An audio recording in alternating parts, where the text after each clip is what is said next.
जय गुरुदेव, जय गुरुदेव। अब आप सबको बैठने का संकेत हो गया है। आप अपने स्थान पर सम्मान के साथ बैठ जाइए। सम्मानित भाई बहनों, पूज्य महाराज जी का पदार्पण हमारे क्षेत्र की इस धरती का सौभाग्य है। आप सबके अंदर स्वाभाविक रूप से ये इच्छा जागती है कि हम भी अपने श्रद्धा सुमन अर्पित करके पूज्य महाराज जी का स्वागत अभिनंदन वंदन करें। आप सबकी भावनाओं को इकट्ठा करके यहाँ जिला पूना के अध्यक्ष श्री राजीव शांत यादव अमादी, राहुल यादव नगर सेवक, सुरेश मेहते नगर सेवक, सुरेश नड़े नगर सेवक, संतोष वर्मा, रविंद्र यादव, राजेश श्याम, राम यादव चौधरी, सहयोगी संगठन अध्यक्ष लाल बाबू गुप्ता और आनंदा गेंद भाव यादव सदस्य, वृक्ष प्राधिकरण समित महानगर पालिका केंद्री, आप सब लोग अपने श्रद्धा सुमन अर्पित करके पूज्य महाराज जी का स्वागत अभिनंदन वंदन करते हुए नीचे करिए, थोड़ा नीचे करिए, नीचे करिए। जय गुरुदेव, जय गुरुदेव।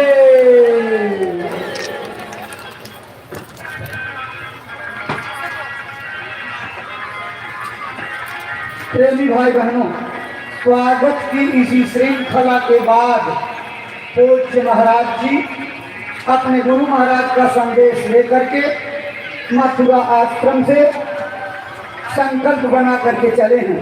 आपके पावन चरण कमलों में श्रद्धा से आदर पूर्वक ये विनती प्रार्थना करते हैं कि गुरु महाराज का वो संदेश अपनी अमरवाणी से प्रेमी भाई बहनों को सुनाने समझाने की कृपा करें, ताकि आपकी अमरवाणी से प्रेरणा प्राप्त करके भाई बहन अपने जीवन की अनमोल सांसों का उपयोग करते हुए अपना मानव तन सफल, सार्थक और कामयाब बना सकें।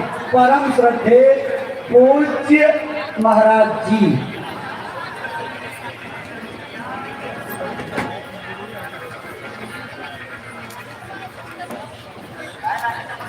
आप सभी लोग प्रेम के साथ मालिक के पावन नाम का उच्चारण करेंगे। बोलो जय गुरुदेव,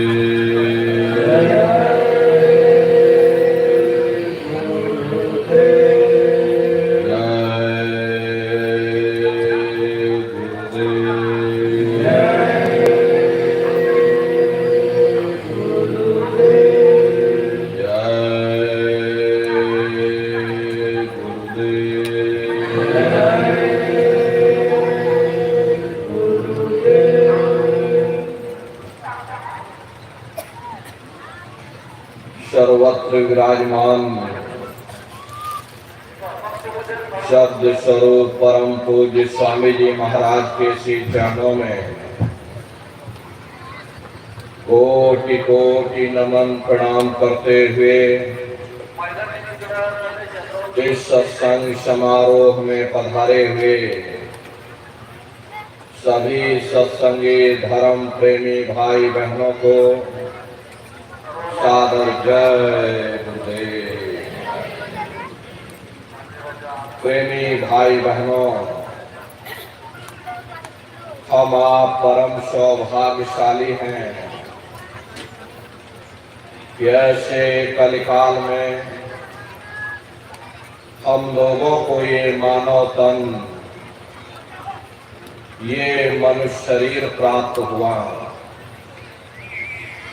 उससे भी परम सौभाग्य की बात है कि मनुष्य रूपी मंदिर में बैठ करके हम लोगों को सत्संग सुनने का ये अवसर मिल रहा। जब जन्म जन्मांतरों के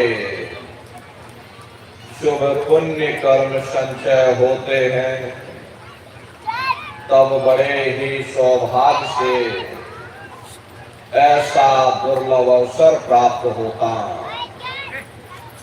सत्संग जल जो कोई पावे, मैलाई सब कट कट जावे।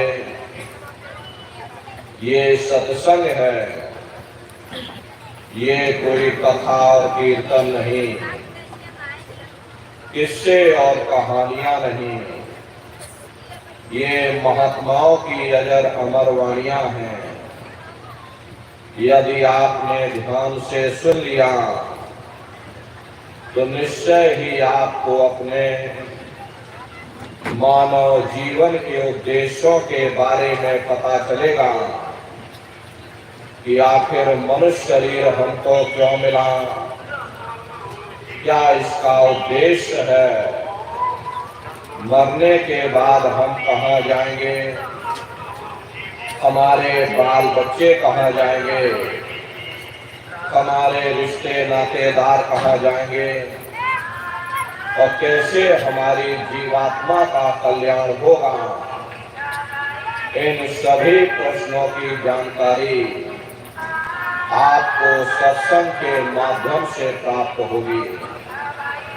इसलिए प्रेमी भाई बहनों, एक एक वचन को बड़े ध्यान के साथ आप लोग सुनिएगा, समझने की कोशिश करिएगा और अपने जीवन में अमल लाइएगा। संतों महात्माओं के सत्संग में कभी किसी जात और बिरादरी, किसी कौम या मजहब या किसी भी व्यक्ति विशेष की कभी कोई निंदा चुगली आलोचना या किसी की बुराई नहीं की जाती। अरे नारियों, जब हम लोग इस संसार में पैदा हुए तो ना कोई जात और बिरादरी लेकर के आया, ना कोई कौम या मजहब लेकर के आया, ना कोई अपना नाम लेकर के आया। सिर्फ नंगे रोते हुए हम लोग इस संसार में पैदा हो गए। बाद में जो औजार उस परम पिता परमात्मा ने बख्शे, मन बुद्धि और चित्त, उससे जब हमारे अंदर चेतना आ गई तब हमारा नाम पड़ गया, कर्म के अनुसार हमारी जाति बन गई। धीरे धीरे हमारा फैलाव दुनिया में होता चला गया। हमने बाल बच्चे बना लिए, हमने रिश्ते नातेदार बना लिए, हमने कुटुंब परिवार वाले बना लिए, हमने ये जमीन और जायदाद हासिल कर ली और इसको अपना समझ करके हम आप यहीं पर बैठ गए। फिर जब जाने का वक्त आया, फिर आपको यहाँ से खाली हाथ भेज दिया गया। ना आपके साथ आपका नाम गया, ना आपके साथ जात और बिरादरी गई, ना आपके साथ ये जमीन और जायदाद गई। जिस छाया को प्राप्त करने के लिए आपने अपना पूरा जीवन गुजार दिया, तो ना माया हाथ में आई और ना छाया हाथ में आई। खाली हाथ आए थे और खाली ही हाथ आपको यहाँ से वापस भेज दिया गया। कहने का मतलब ये है कि उस परम पिता परमात्मा ने अति दया और कृपा करके आपको ये मनुष्य शरीर दे दिया, ये मानव तन दे दिया और आपको स्वतंत्र कर दिया गया कि भाई मैंने तुमको ये मनुष्य शरीर दिया है तुम्हारी जीवात्मा के रहने के लिए। मैं तुम्हारी जीवात्मा को इस मनुष्य शरीर में बंद करता हूँ। तुम मेरे मकान के द्वारा उस मालिक की भक्ति करके अपनी जीवात्मा का कल्याण करा लेना। मैंने कुछ समय के लिए तुमको ये किराए का मकान दिया है, जब समय पूरा होगा मैं अपने सिपाहियों को भेजूंगा, उस समय पर तुम मेरे मकान को खाली कर देना। उस समय न जमीन जायदाद काम आएगी, न जात और बिरादरी काम आएगी। मन को, बुद्धि को, चित्त को और जीवात्मा को निकाल करके इस शरीर से बाहर कर दिया जाएगा। ये शरीर आपका यहीं जमीन पर गिर पड़ेगा, क्योंकि जीवात्मा के निकल जाने के बाद में ये शरीर सिर्फ एक माटी का पुतला है, उससे ज्यादा कुछ भी नहीं।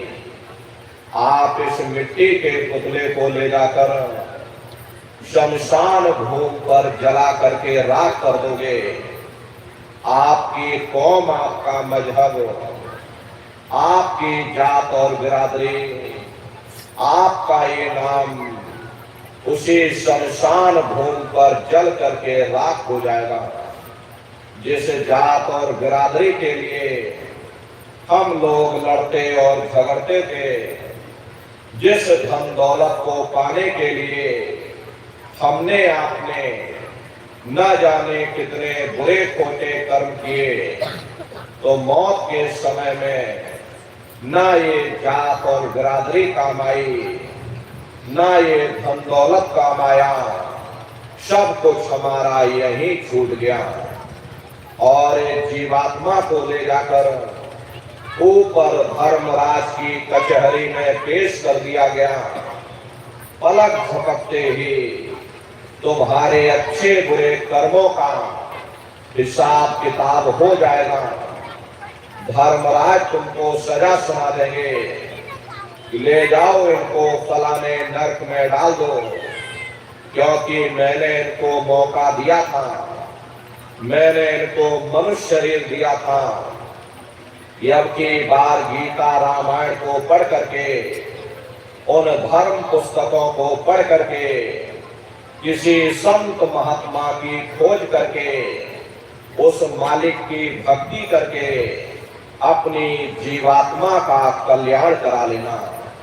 इस उद्देश्य के लिए मैंने इनको मनुष्य शरीर दिया था, लेकिन इन्होंने अपना उद्देश्य पूरा नहीं किया। जब जब ये मनुष्य शरीर में आए, कभी इन्होंने विचार ही नहीं किया कि आखिर ये मनुष्य शरीर हमको क्यों मिला, क्या इसका उद्देश्य है, मरने के बाद हम कहाँ जाएंगे, हमारे बाल बच्चे कहाँ जाएंगे, हमारे रिश्ते नातेदार कहाँ जाएंगे, हमारे कुटुंब परिवार वाले कहाँ जाएंगे, और कैसे इनकी जीवात्मा का कल्याण होगा। ये पराविद्या महात्माओं की पराविद्या है। हम आप इस जड़ संसार में फंस करके उस पराविद्या से अनभिज्ञ हो गए और अपने उद्देश्यों को भूल गए, अपने वादे को हम आप भूल गए।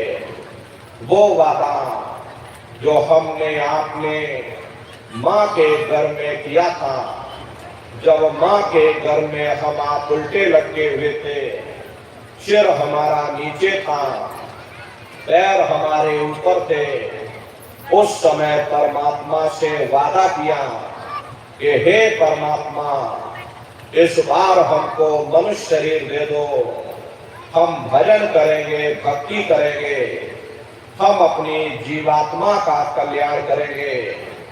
लेकिन मनुष्य शरीर मिलने के बाद में ना आपने भजन किया, ना भक्ति की, बस माया की छाया में फंस करके इस मिथ्या जगत को अपना मान करके हम आप इसी में गोता खा रहे हैं। अरे नर नारियों, इस दुनिया में हित मित भाई बंधु, रिश्ते नातेदार, कुटुंब परिवार वाले, इनमें से कोई भी चीज तुम्हारी जीवात्मा को इस अधोगति से बचा नहीं सकता।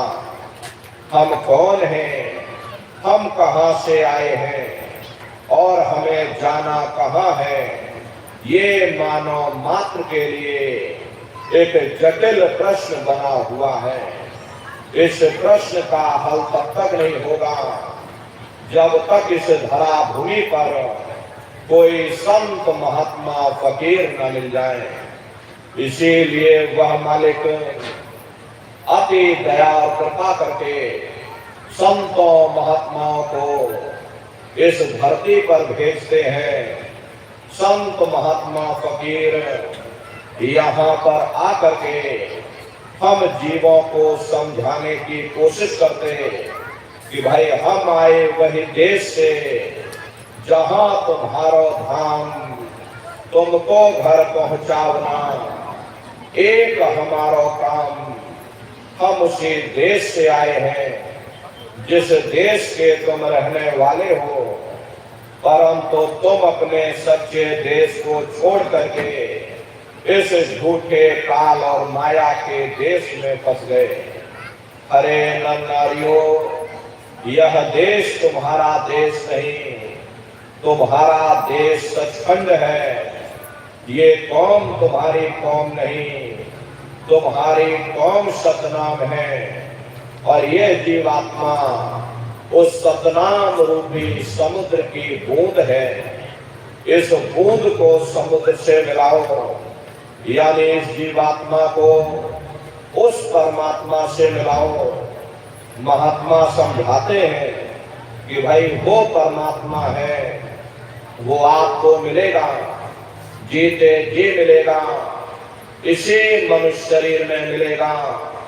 इसी मनुष्य शरीर के अंदर जा करके परमात्मा से मिलने का वह एकमात्र दरवाजा है। उस दरवाजे का भेद केवल संतों महात्माओं को ही प्राप्त है।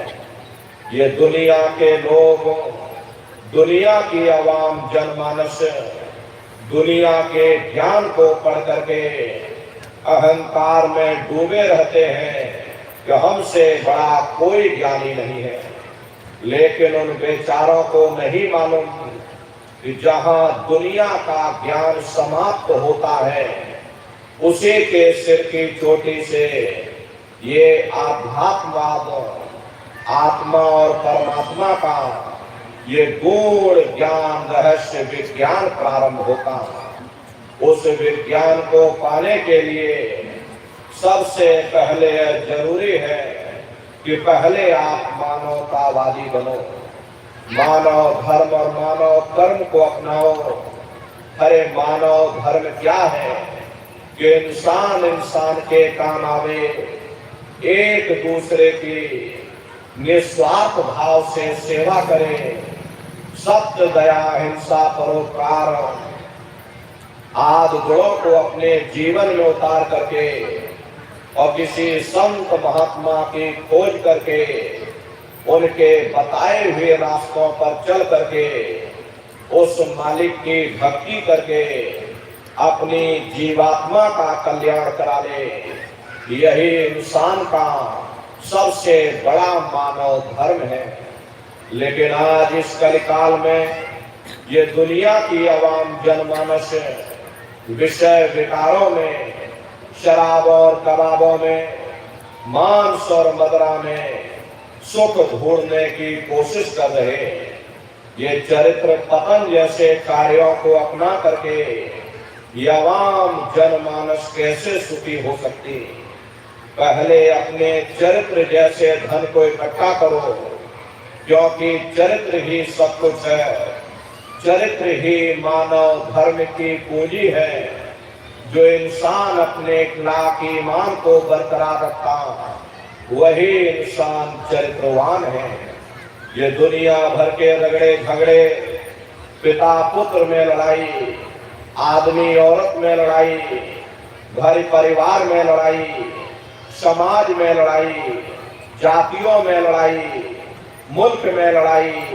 अरे नारियों, ये इंसानों का काम नहीं, ये हैवानों का काम है।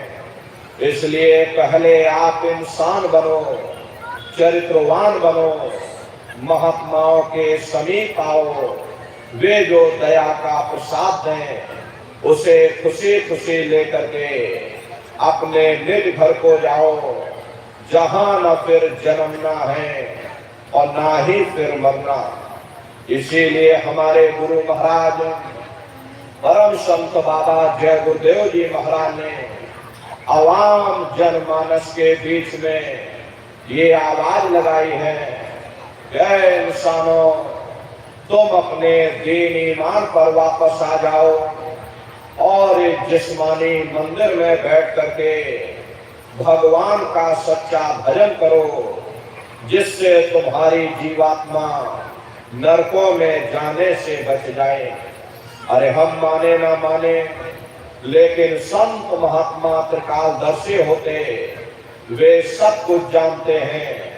अगर हम उनके वचनों को मान जाएंगे तो हम लोग बच जाएंगे, नहीं तो खाई और खंदक में जाकर गिर जाएंगे। इसीलिए अभी वक्त है उस मालिक से सच्ची प्रार्थना करने का, खुदा के सामने अपने गुनाहों की माफी मांगने का, धर्म मजहब के नाम पर लड़ने झगड़ने का नहीं, जात और बिरादरी के नाम पर लड़ने झगड़ने का नहीं। हमने बहुत लड़ लिया, बड़े बड़े झगड़े और फसादे की, बड़ी बड़ी नुक्ताचीनी की, सिवाय नफरत के हमको क्या मिला। नफरत की ऐसी ज्वाला जली जिसमें घर जल गया, परिवार जल गया, समाज जल गई, जातियां जल गई, अब सारा देश जल उठा। इसीलिए सारी मानवता बहुत थक गई। हर कोई ऐसी छांव चाहता है जहां उसे ठंडक मिले, शांति और सुकून मिले।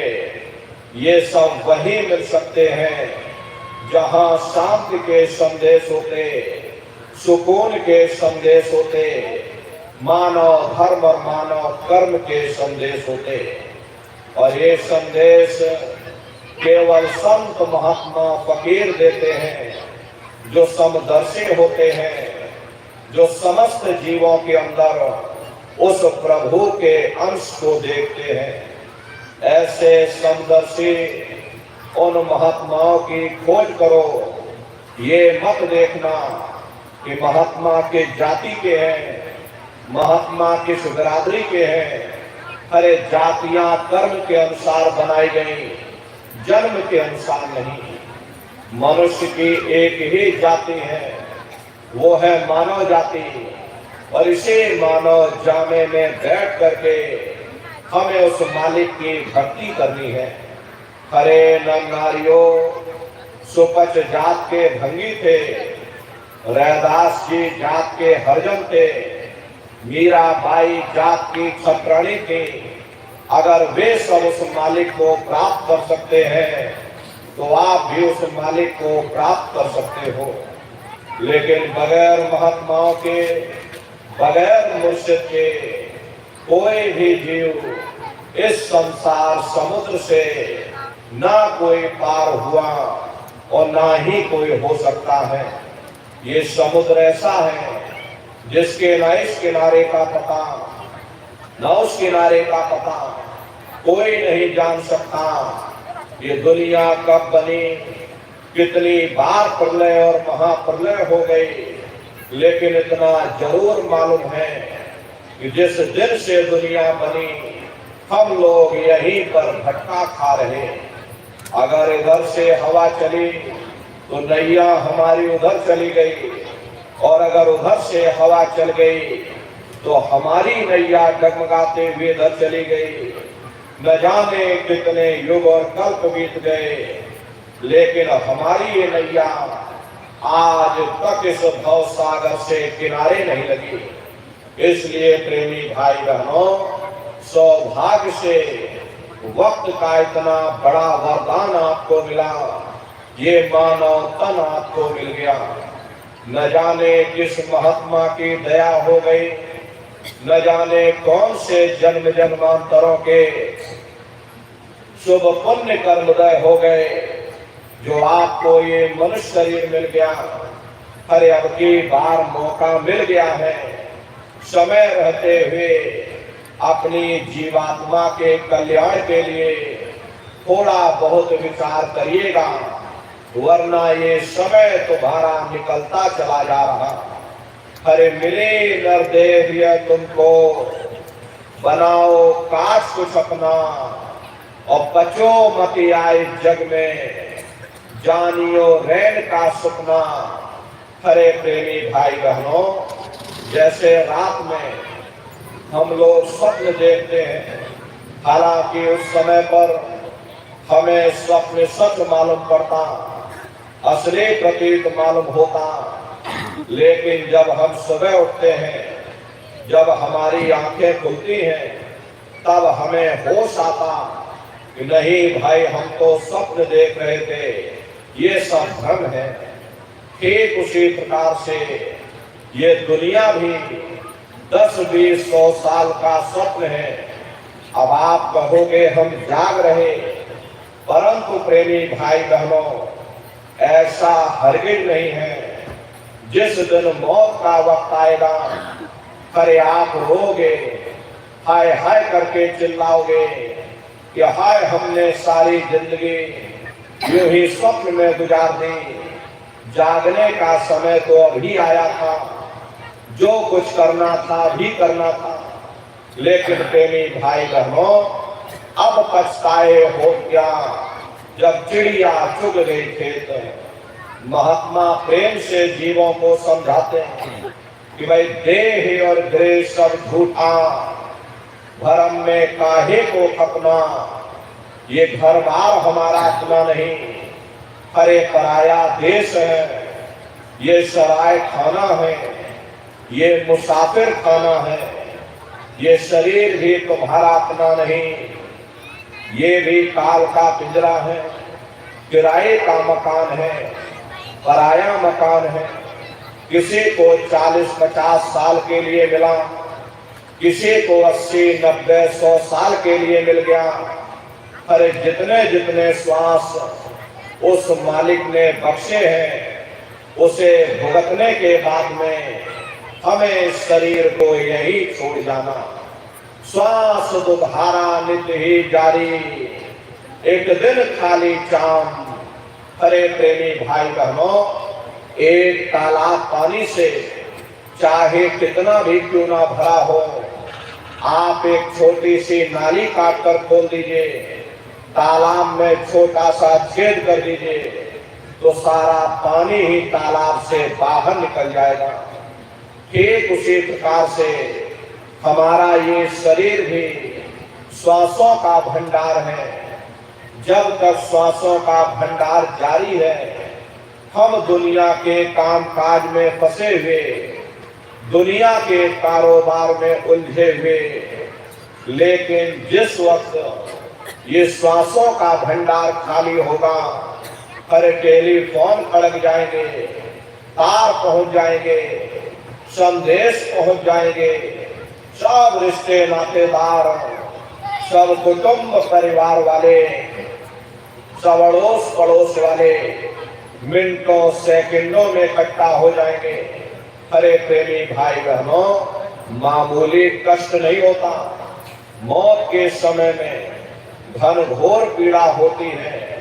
सहजो बाई ने उस पीड़ा को बयान किया कि सहजो मोती आइया, अंगे अंग दिया तोड़, और हिया जरे छाती फटे, उठे पीर घनघोर। गुरु महाराज सत्संग में फरमाते थे कि जैसे 1 लाख बिच्छू एक साथ मिलकर के हमारी जिस्म पर डंक मारे, उससे भी लाखों करोड़ों गुना ज्यादा मौत के समय में दर्द होता। जब मृत्यु आती है तो किस तरह से प्राण निकलते, प्राणों के निकलने की क्या प्रक्रिया होती है, जरा उसे भी आप लोग समझ लीजिए। देखो प्रेमी भाई बहनों, जैसे संसार में महाप्रलय आती, महाप्रलय के समय क्या होता, सबसे पहले पूरी पृथ्वी ढह जाती। ये पृथ्वी पानी में घुल करके और पानी बन जाती हैं। मानव सृष्टि की प्रलय एक बड़ी कयामत है और शरीर की प्रलय एक छोटी कयामत है। तो जैसे ही मौत आती है सबसे पहले गुदा चक्र टूटता है, सिमटत भास श्वास उठ जावे और प्राण पति जन सिमट समावे।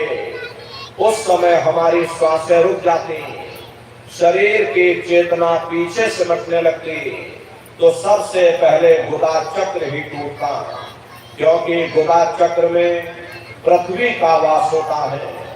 गुदा चक्र टूट करके ऊपर इंद्रिय चक्र में समा जाता, इंद्रिय चक्र में जल का वास होता, यानी जल ने पृथ्वी को घोल दिया।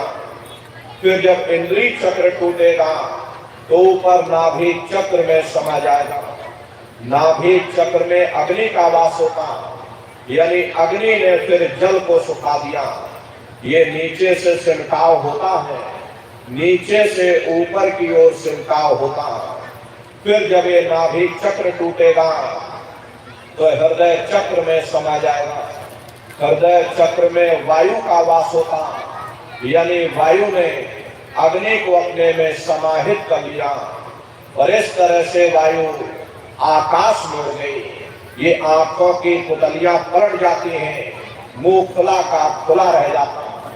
महात्मा कहते हैं कि जब यह कर्म कलाय उठ जावे और बुद्धि सुरत की आम दबावे, जब यह जीवात्मा पांचों तत्वों को लांग करके जल पृथ्वी अग्नि वायु आकाश पांचों तत्वों को लांग करके ऊपर आती है, तो काल दार में आम दबानी और जब घर के नैनन से पानी, जब काल अपनी दार में दबाता तो नेत्रों से पानी निकलता, इंद्रियां टूट टूट करके सब चकनाचूर हो जाती, सब रिश्ते नातेदार खड़े रह जाएंगे, डॉक्टर वैद्य हकीम सब आपको घेरे रह जाएंगे, लेकिन आप अपनी पीड़ा को उस समय अपने मुख से ध्यान नहीं कर पाओगे, सिर्फ आपके नेत्रों से अश्रु टपकेंगे।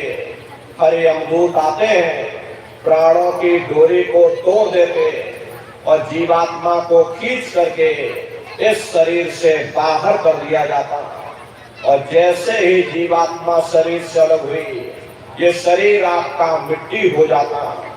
फिर इस मिट्टी को एक रात अपने घर में कोई रखने को तैयार नहीं होता। आपके कितने भी सगे संबंधी क्यों ना हो, खास नात रिश्तेदार क्यों ना हो, लेकिन एक रात कोई घर में मिट्टी रखने के लिए तैयार नहीं होते। कहते भाई जल्दी करो जल्दी करो, अब इनकी शक्ल देखने में हमको डर लग रहा, जल्दी से बाजार से कफन खरीद के लाओ, जल्दी से लकड़ियां खरीद के लाओ, जल्दी से चिता तैयार करो, इनको घर में से जल्दी से उठा ले जाओ, वही शमशान भूमि पर जला देना। ये जो घर में इनके कपड़े लत्ते पड़े हुए, हर इनके कपड़े लत्ते भी उठा ले जाओ, वही शमशान भूमि पर जला देना। जिस बिस्तर पर ये लेटे रहे, ये बिस्तर भी अशुद्ध हो गया। अब इनकी छुई हुई चीज हमको घर में एक नहीं चाहिए, इसलिए इनका बिस्तर भी उठा ले जाओ, वही शमशान भूमि पर जला देना। लेकिन उसने कोई सोने की अंगूठी पहनी होगी, उसे धीरे से उतार कर जेब में रख लोगे, बस वही एक अशुद्ध नहीं होगा और बाकी सब अशुद्ध हो जाएगा। अरे महात्मा कहते हैं कि भाई कुटुंब परिवार मतलब का बिना धन पास नहीं जाए। ये रिश्ते नातेदार, ये कुटुंब परिवार वाले, ये सब स्वार्थ के संगी साथी हैं। अरे प्रेमी भाई बहनों, आज तुम्हारी जेब में पैसा है तो सब जैसे तैसे तुमसे रिश्तेदारियां कायम कर लेंगे। आज जेब खाली हो जाए तो बेटा बाप को बाप कहने के लिए तैयार नहीं होता। आप रोज कचहरियों में मुकदमों का हाल देखते हो।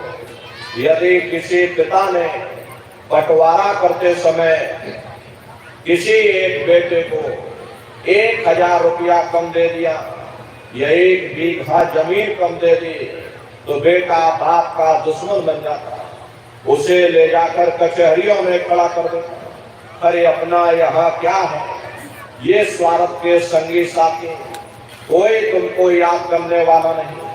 13 दिन बाद 13वीं मना दोगे, लड्डू पूड़ी पकवान बना करके खिला दोगे, फिर जाने वाले को कोई याद नहीं करता।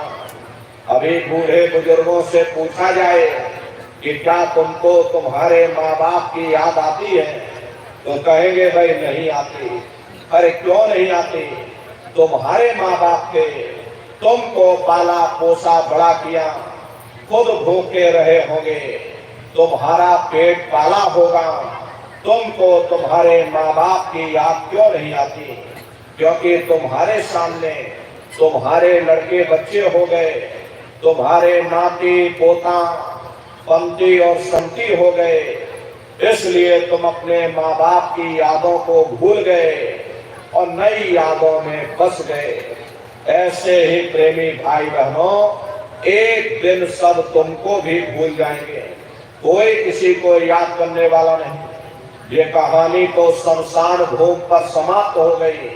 उधर देखो क्या होता, तुम्हारी जीवात्मा को ले जाकर के ऊपर धर्मराज की कचहरी में पेश कर दिया जाएगा।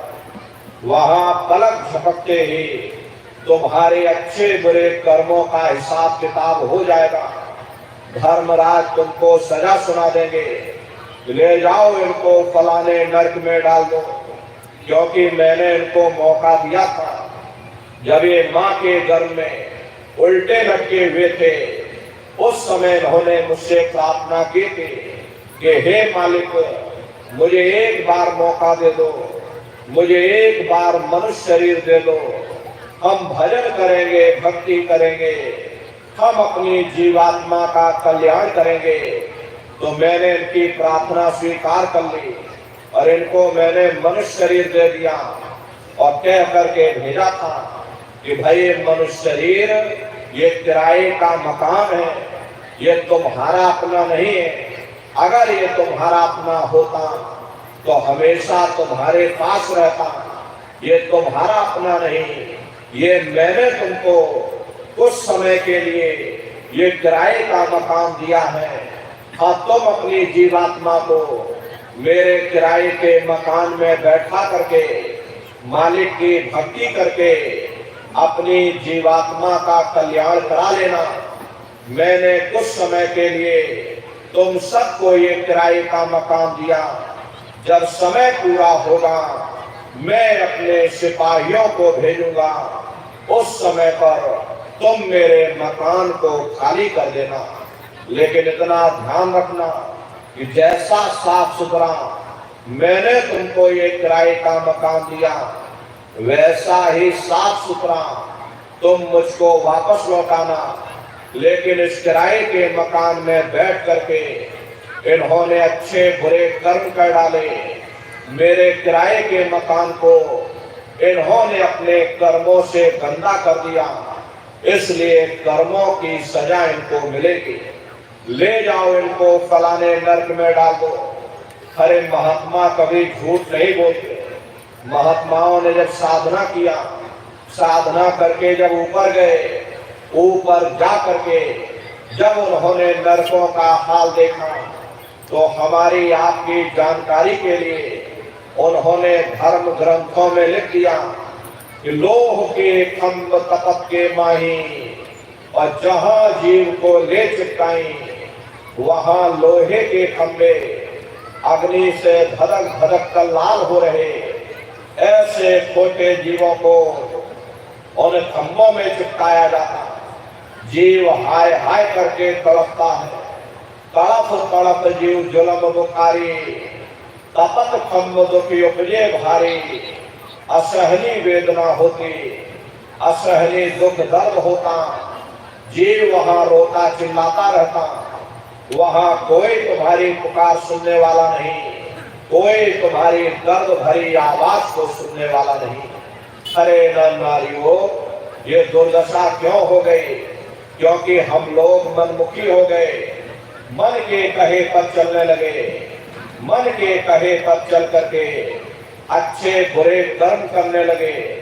कर्मों का ये जखीरा अंबार के अंबार हमने अपने सिर पर लाद लिए, आज उन्हीं कर्मों का भोग पा रहे। अरे महात्मा कहते हैं कि भाई नर के अनेक और है, कहाँ लग कहो बखान, दुख भोगते यह जीव जो जाने जो भोग समान। कहते भाई एक नरक नहीं, ऐसे वहां अनेकों अनेक नरक बने हुए, अलग अलग खोटे पाप कर्मों के वहां पर अलग अलग नरक बने हुए। ये जीव अपने अपने कर्म के अनुसार अनंतों अनंत युगों तक, वर्षों की बात नहीं कर रहे, अनंतों अनंत युगों तक जीव नरकों की यातनाएं भोगता रहता। और नरकों की यातनाएं भोगने के बाद में इसी जीवात्मा को सीधे मनुष्य शरीर नहीं दिया जाता, बल्कि इसे 4 खान 84 लाख योनियों में डाला जाता। ये 4 खान 84 लाख योनियां ये कोई मामूली योनियां नहीं होती। प्रेमी भाई बहनों, जैसे बच्चा होता है, बच्चा पहले कक्षा 1 पास करेगा, फिर कक्षा 2 में जाएगा, ऐसे वहां पर पूरा चैनल बना हुआ। नरकों की यातनाएं भोगने के बाद में इन्हीं जीवात्माओं को अनंतों अनंत युगों के लिए इन 84 लाख योनियों में डाला जाता है। प्रेमी भाई बहनों, 4 खान 84 लाख योनियां ये कोई मामूली योनियां नहीं। 4 खान का मतलब होता है अंडज पिंडज उपमज स्थावर। ये 4 खाने हैं। पहली श्रेणी पेड़ पौधों की आती है, जिनके अंदर पानी का तत्व मौजूद होता है। कभी ये भी मनुष्य हुआ करते थे, लेकिन आज अपने कर्मों का भोग पा रहे, एक जगह पर बेचारे खड़े हुए। दूसरी श्रेणी कीड़े मकोड़ों की आती है, जिनके अंदर पृथ्वी और अग्नि का तत्व मौजूद होता है। तीसरी श्रेणी पंछियों की आती है, चौथी चौथाई जानवरों की आती है, और 5वीं स्वयं इंसान की आती है, जिसके अंदर 5 तत्व जल पृथ्वी अग्नि वायु आकाश 5 तत्व मौजूद होते हैं। प्रेमी भाई बहनों, ये 4 खाने हैं, इनकी अलग अलग कुल 84 लाख योनियां होती हैं। अब आप पेड़ पौधों को देखिए तो आम का पेड़ अलग है, नीम का पेड़ अलग है, पीपल का पेड़ अलग है। ऐसे ही अलग अलग प्रजातियों के कीड़े मकोड़े, अलग अलग प्रजातियों के पशु पंछी, कुल मिलाकर के 84 लाख योनियां हैं। हम दुनिया के जीव नरकों की यातनाएं भोगने के बाद में अनंतों अनंत युगों के लिए इन्हीं 84 लाख योनियों में डाले जाते हैं। मामूली कष्ट नहीं होता। अरे हमको आपको गर्मी लग गई तो हम लोग छाया में आ गए, सर्दी लग गई कंबल रजाई ओढ़ लिया, भूख लग गई रोटी खा ली, बीमार हो गए अस्पतालों में चले गए, अपना अपना इलाज करवा लिया। लेकिन देखो इन जानवरों को, क्या गर्मी, क्या सर्दी, क्या बरसात, एक एक निवाले के लिए दर दर ठोकरें खाते रहते। किसी का हाथ कट गया, किसी का पैर कट गया, किसी को जीते जी काट डाला, मुर्गी की गर्दन ही मरोड़ डाली। मामूली कष्ट नहीं होता, ये मामूली पीड़ा नहीं होती। मादा बिच्छू को देखो, मादा बिच्छू की मृत्यु कैसे होती है। मादा बिच्छू जब अपने बच्चे को जन्म देती है, उसी के बच्चे उसकी पीठ पर चढ़ जाते हैं, अपनी माँ की पीठ पर चढ़ जाते हैं और अपने भूख को मिटाने के लिए अपनी माँ के पीठ से मांस को निकाल निकाल करके खाते हैं। और धीरे धीरे धीरे धीरे तड़प तड़प करके मादा बिच्छू की मृत्यु होती है। ये मामूली कष्ट नहीं है। बीमार बैलों की दुर्दशा देखो, मुंह से पशु का निकलता रहता, लेकिन टनों बोझा उनके ऊपर डाल दिया जाता, डंडा मार मार करके चलाया जाता। क्या उनको दर्द नहीं होता? अरे उनको भी दर्द होता, उनको भी तकलीफ होती। वे बेचारे बेजुबान हैं, कुछ बोल नहीं पाते, कुछ बता नहीं पाते। हम लोगों के अंदर जुबान है, हम लोग बोल बता देते, वे सिर्फ रोते और चिल्लाते रहते। कौन उनकी पुकार सुनने वाला, कौन उनकी दर्द भरी आवाज को सुनने वाला, कौन सी अदालत में जाकर के वे बेचारे दरवाजा खटखटाएं, कौन मजिस्ट्रेट उनकी फरियाद को सुनेगा। अरे प्रेमी भाई बहनों, कोई सुनने वाला नहीं। अरे कई जन्म भय कीट पतंगा, कई जन्म भय मीन कुरंगा, कई जन्म पंखी सरपोयो, कई जन्म है वर वृक्ष जोयो। मिल जगदीश मिलन की बरिया, चिरंकार यह देश सजरिया। करोड़ों करोड़ युगों से नरकों की यातनाएं भोगने के बाद में फिर हम लोगों को कभी कीड़े पतंगों की योनि में, कभी पेड़ पौधों की योनि में, तो कभी पशु और पंछियों की योनि में डाला जाता। प्रेमी भाई बहनों, 84 लाख योनियों की सबसे जो आखिरी योनि होती है वो गाय और बैल की योनि होती है। गाय स्त्री का रूप लेती है और बैल पुरुष का रूप लेते।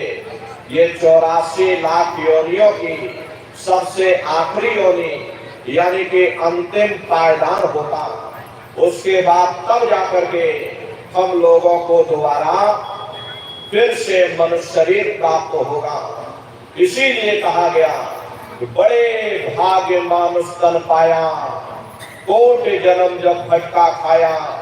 कोटान कोट जन्म जन्मांतरों में अलग अलग योनियों में भटकने के बाद में तब जा करके बड़े सौभाग्य से हम लोगों को ये मानव तन प्राप्त हुआ। बड़े से बड़े देवी देवता भी इस मानव तन को पाने के लिए तरसते हैं, क्योंकि इन 84 लाख योनियों से, उन नरकों से निकलने का केवल एक ही दरवाजा है, वह केवल मनुष्य का शरीर है। इसी मनुष्य रूपी मंदिर में बैठ करके हम उस परमात्मा को प्राप्त कर सकते।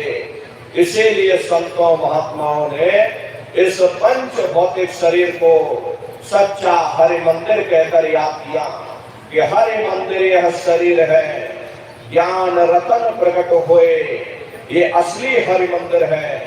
जब भी वो मालिक मिलेगा इसी हरि मंदिर के अंदर मिलेगा। इसी पंच भौतिक शरीर को ईसा मसीह साहब ने टेम्पल ऑफ लिविंग गॉड यानी जिंदा ईश्वर का मंदिर कहा। इसी पंच भौतिक शरीर को गुरु नानक साहब ने नर नारायणी देह कहकर याद किया। ये वो देह है जिसमें नारायण स्वयं विराजमान है। इसी पंच भौतिक शरीर को मुसलमान फकीरों ने कुदरती काबा कहकर याद किया। ये असली कुदरती काबा है। खुदा का दीदार जब भी होगा इसी कुदरती काबे के अंदर जाकर होगा। बाहर से आज तक न कभी किसी को परमात्मा मिला, न भविष्य में कभी मिल सकता। परमात्मा जब भी मिलेगा तुम्हें तुम्हारे अंदर मिलेगा।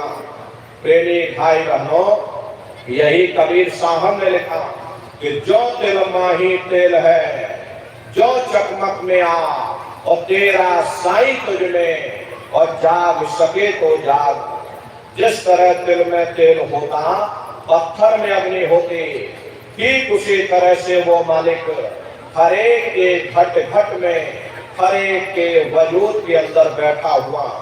यही आपकी धर्म पुस्तकों में भी लिखा कि अरे मोको का ढूंढे रे बंदे, मैं तो तेरे पास में, और ना तीरथ में ना मूरत में, मैं तो हूँ विश्वास में।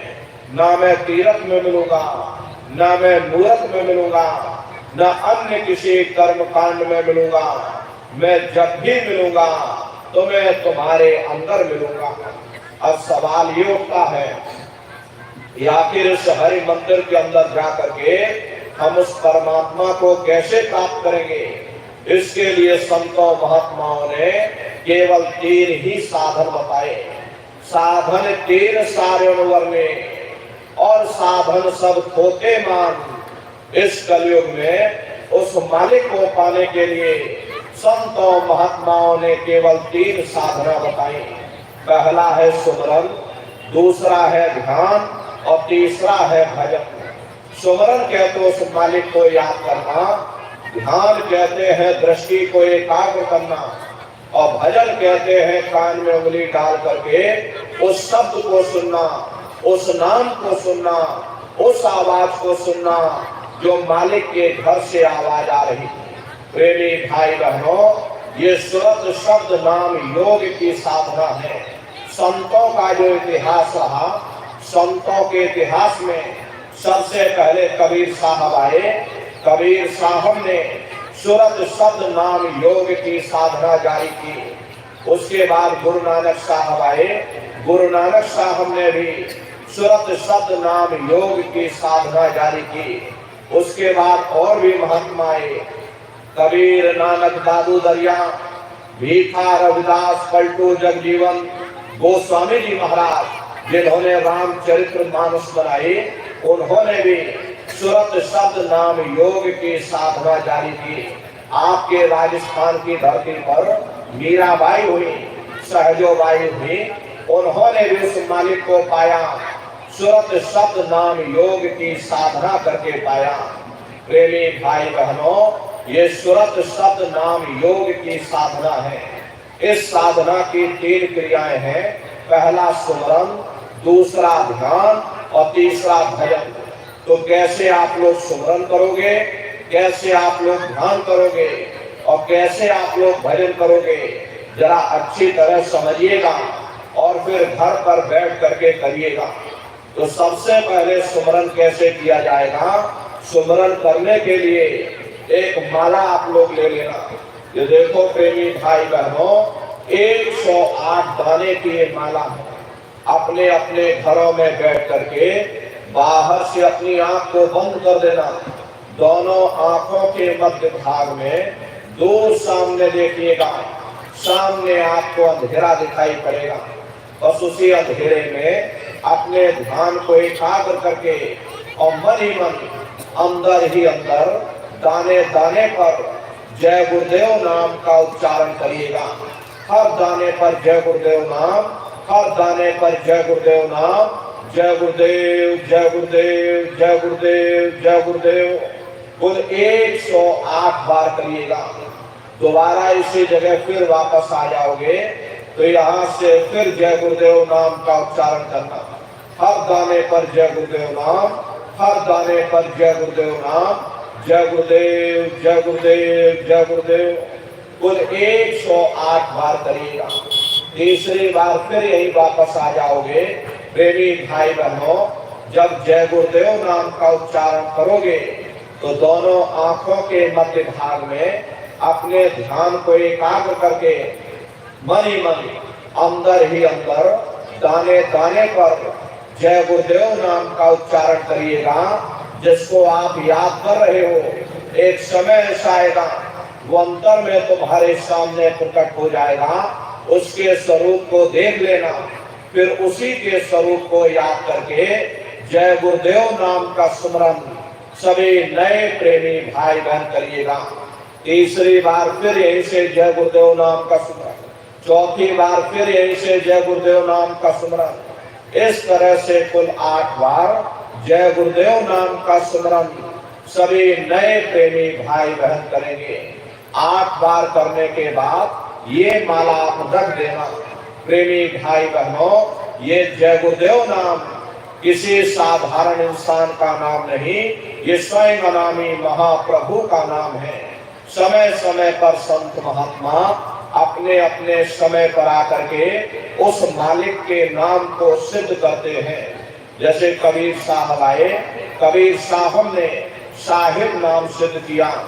गुरु नानक साहब आए, गुरु नानक साहब ने वाहिगुरु नाम सिद्ध किया। गोस्वामी जी महाराज आए, गोस्वामी जी महाराज ने राम नाम सिद्ध किया। इसी तरह हमारे गुरु महाराज जय गुरुदेव नाम सिद्ध करके गए। जय गुरुदेव नाम का जहाज लगा कर गए। अगर इस जहाज पर सारी दुनिया बैठेगी, ये जहाज सारी दुनिया को पार करेगा। नए जीवों के लिए नामदान की प्रक्रिया को और सरल से सरल किया गया। वरना बहुत से पुराने प्रेमी हैं, अगर उनसे पूछा जाए कि भाई जरा नाम रूप स्थान गाजे बाजे बता दो, वो तक भूल जाते। इतने पुराने हो करके आज तक आप लोग याद नहीं कर पाए तो बड़ा भारी दोष लगता है। इसलिए नए जीवों के लिए ये रास्ता और सरल किया गया। अब आप जय गुरुदेव नाम का सुमरन करिएगा। एक है साध है सब सब है, सब साध है सब जाए। अपने गुरु की उंगली पकड़ लो। अरे गुरु तुम्हारा सच्चा रहबर, गुरु तुम्हारा सच्चा साथी है। हरे प्रेमी भाई बहनों, वो परमात्मा घट घट में विराजमान है, लेकिन उसके होते हुए भी तुमने करोड़ों जन्म ठोकरें खाई, कभी किसी योनि में भटके, कभी किसी योनि में भटके। जब तक गुरु नहीं मिला तुम दर बदर भटकते रह गए, और जब गुरु मिल गया, गुरु ने तुमको राह दे दी, तब ये साधक कहता है गुरु गोविंदो खड़े काके लागू पाई, और बलिहारी गुरु आपने जिन गोविंद दियो बताई। महिमा उन्हीं की है जिन्होंने गोविंद को लखा दिया। इसीलिए कहा जाता है वह गुरुर ब्रह्मा गुरुर विष्णु गुरुर्देवो महेश्वरः गुरुर साक्षात् परब्रह्म तस्मै श्री गुरुवे नमः। तीन लोक नौ खंड में गुरु से बड़ा न कोई, और करता करे न कर सके, गुरु करे सो हुई। इसलिए प्रेमी भाई बहनों, साधना करने से पहले जय गुरुदेव नाम का सुमरन सभी नए प्रेमी भाई बहन करिएगा। सुमरन करने के बाद में फिर आप ध्यान पर बैठिएगा। दूसरा है ध्यान, और ध्यान कहते हैं दृष्टि को एकाग्र करना। कैसे आप लोग ध्यान करोगे, जरा अच्छी तरह से समझ लीजिए। अपने अपने घरों में पलथी मार करके बैठिएगा। बाहर से अपनी आंख को बंद कर देना। दोनों आंखों के मध्य भाग में दूर सामने देखिएगा। सामने आपको अंधेरा दिखाई पड़ेगा। जब आप अपनी आंखों को बंद कर दोगे और अंतर में सामने देखोगे तो सामने आपको अंधेरा दिखाई पड़ेगा। बस उसी अंधेरे में एक जगह पर आप अपनी दृष्टि को एकाग्र करिएगा। होशियारी यही रहे ये आंखों की पुतलियां हिलने न पाए। शुरुआती समय में ये आंखों की पुतलियां हिलेंगी, लेकिन जब आप अभ्यास करोगे, करत करत अभ्यास से जड़मत हो तो सुजान, जब अभ्यास करते रहोगे तो आंखों की पुतलियां हिलना बंद हो जाएंगी। तो दूर सामने अंधेरे में एक जगह पर आप अपनी दृष्टि को रोकिएगा, या उस अंधेरे को ही देखते रहना। दृष्टि अपने आप एकाग्र हो जाएगी, और जैसे ही आपकी दृष्टि उस अंधेरे में एकाग्र होगी तो सुई की नोक के बराबर काले में भी काला बिंदु, बड़ा चमकीला बिंदु होगा, तारे की तरह चम चम चम चम चमकेगा। वो सामने आपको दिखाई पड़ जाएगा। जब वो चमकदार बिंदु सामने दिखाई पड़ जाए, तब आप अपनी दृष्टि को उस बिंदु पर एकाग्र करिएगा। जब आप अपनी दृष्टि को बिंदु पर एकाग्र करोगे तो बिंदु के चारों तरफ से बड़ा भारी प्रकाश निकलेगा। चक्र की तरह से बहुरंगी प्रकाश होगा। वो प्रकाश धीरे धीरे बड़ा होता चला जाएगा। साधक इतना मोहित हो जाता कि बिंदु को तो छोड़ देता और दाएं बाएं प्रकाश को देखने में लग जाता। जब आप दाएं बाएं प्रकाश को देखने में लग जाओगे, जो कि प्रकाश उस बिंदु से निकल रहा, और आपने बिंदु को छोड़ दिया, प्रकाश को देखने में लग गए, तो प्रकाश भी गायब हो जाएगा, वो बिंदु भी गायब हो जाएगा। फिर अंदर में अंधेरा छा जाएगा। फिर आपको उतनी मेहनत करनी पड़ेगी। इसलिए दाएं बाएं बिल्कुल मत देखिएगा। आपका निशाना उस बिंदु पर टिका रहे जिसमें से वो प्रकाश निकल रहा। वही बिंदु दरवाजा है, वही बिंदु खिड़की है। उसी को हरि का द्वार यानी कि हरिद्वार कहा गया। बहुत विशाल वो दरवाजा। यह संसार कुछ नहीं, ऐसे लाखों संसार इकट्ठे करके एक साथ दरवाजे के अंदर डाल दिए जाएं, पता तक नहीं चलेगा। इतना विशाल वो हरि का द्वार अंदर बना हुआ, आप उसके अंदर दाखिल हो जाओगे, बहुत बड़ा मैदान आपको दिखाई पड़ेगा। उसी मैदान में जा करके खड़े हो जाओगे तो सबसे पहले आपको अपने गुरु के स्वरूप का दर्शन होगा। वो आपकी उंगली को पकड़ करके आगे का सफर तय करेंगे। लेकिन प्रेमी भाई बहनों, गुरु के स्वरूप का दर्शन जब होगा जब आप जय गुरुदेव नाम का सुमरन करोगे। यदि आपने सुमरन न किया तो जब आप उनको याद ही नहीं करोगे तो भला वो आपको दर्शन क्यों देंगे।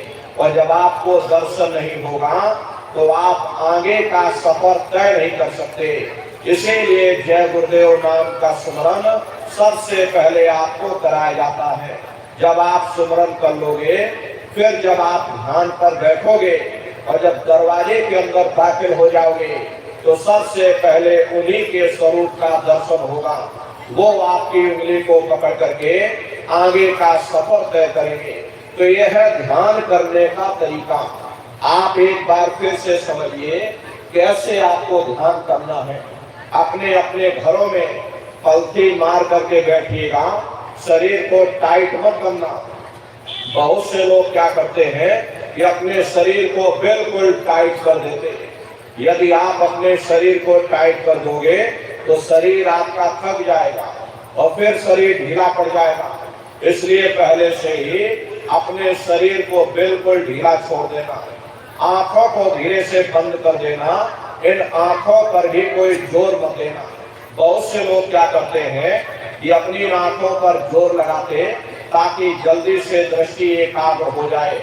यदि आप अपनी आंखों पर जोर लगाओगे तो आंखों की पुतलियों में दर्द होगा, फिर आप अपनी बाहरी आंखों को खोल दोगे। इन बाहरी आंखों का यहाँ पर कोई मतलब नहीं है।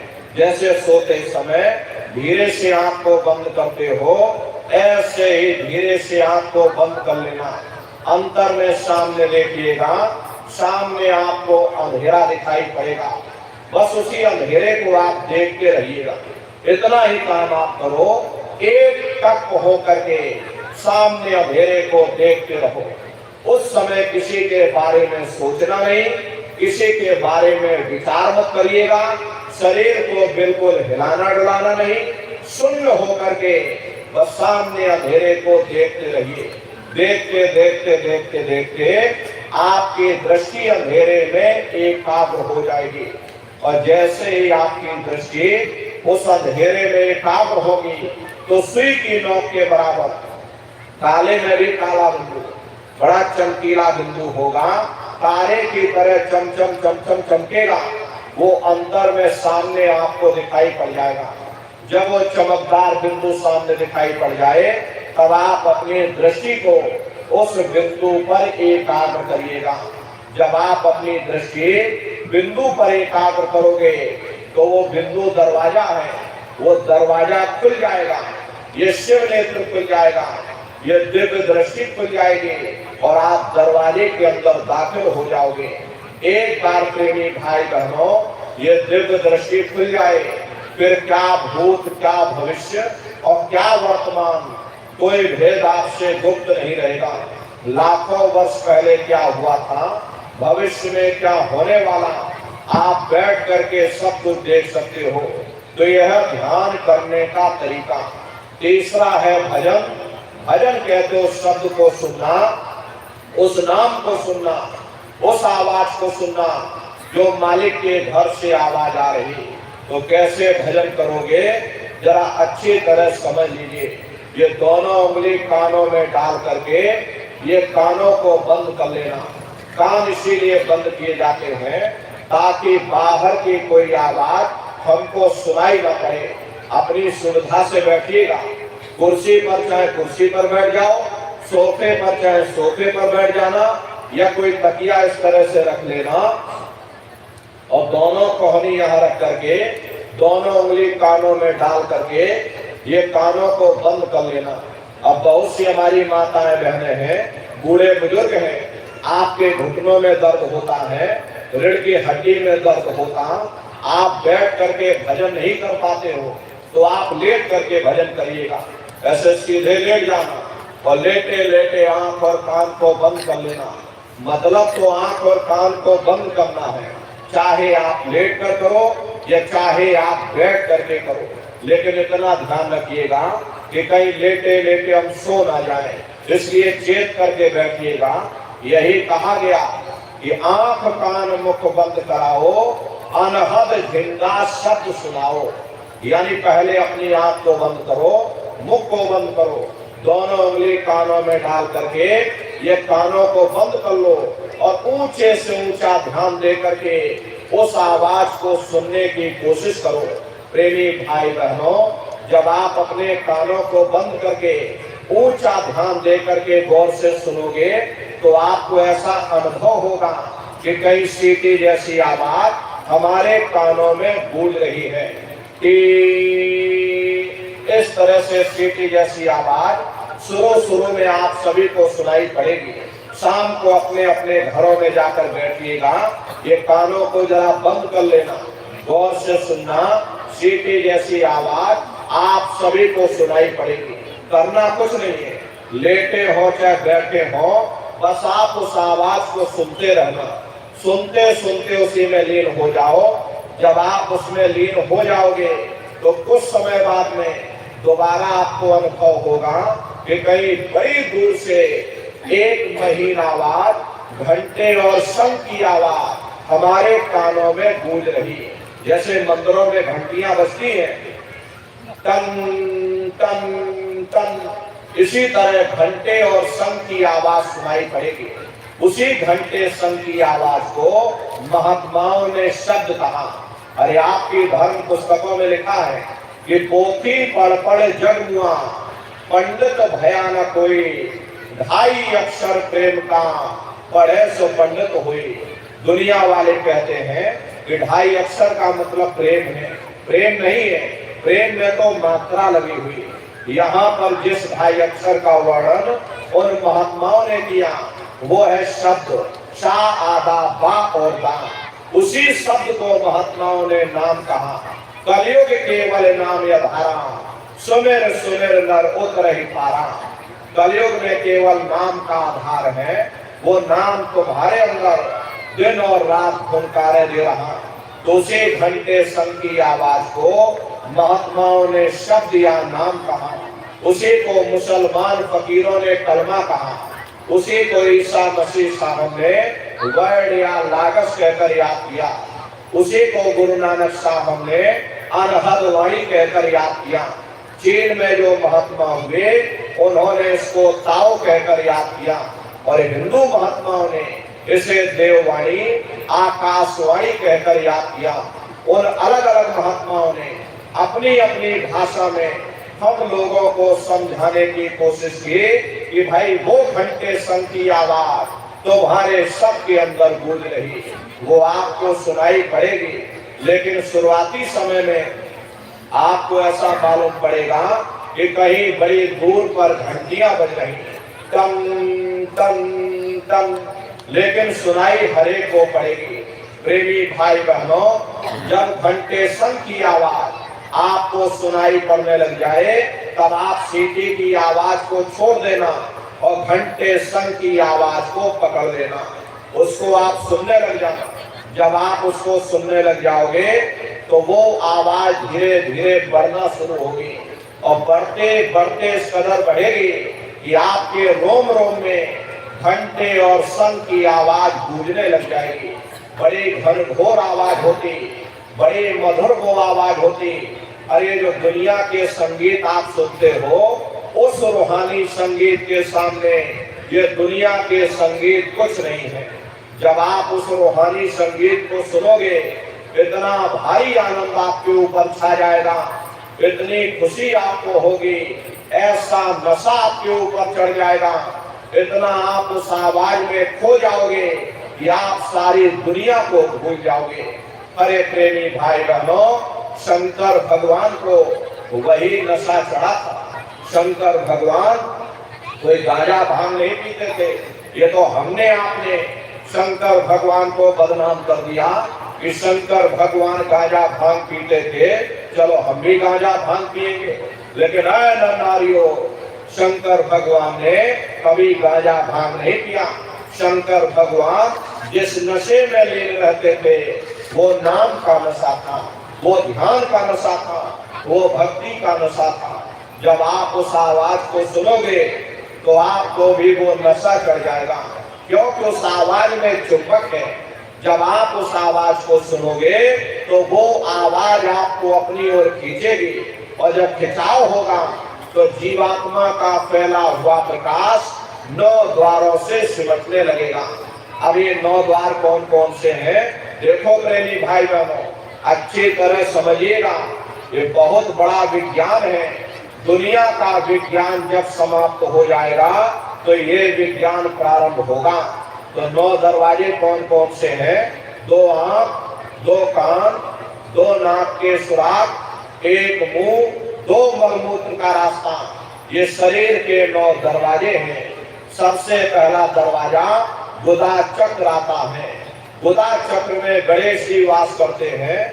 गणेश जी वहां के मालिक हैं। ये 4 दल का कवल है। यहाँ पर पृथ्वी तत्व पाया जाता, उसके ऊपर इंद्री चक्र आता। इंद्री चक्र में ब्रह्मा जी वास करते हैं। ये 6 दल का कवल है। यहाँ पर जल तत्व पाया जाता, उसके ऊपर ये नाभि चक्र आता। नाभि चक्र में विष्णु जी वास करते, ये 8 दल का कवल है। यहाँ पर अग्नि तत्व पाया जाता, उसके ऊपर ये हृदय चक्र आता। हृदय चक्र में शिव जी वास करते, ये 12 दल का कवल है। यहाँ पर वायु तत्व पाया जाता। अरे वास तो वो ऊपरी मंडलों में करते हैं, लेकिन उनका प्रकाश, उनकी किरणें इन चक्रों पर पड़ती हैं। उसी के ऊपर एक कंठ चक्र आता। यहाँ पर आद्या महाशक्ति की किरणें पड़ती, और ये 16 दल का कवल है। और आप सबसे ऊपर, तुम्हारी जीवात्मा सबसे ऊपर दोनों आंखों के मध्य भाग में बैठी है, जहाँ पर देवियां बिंदी लगाती हैं और पुरुष जहाँ टीका लगाते हैं।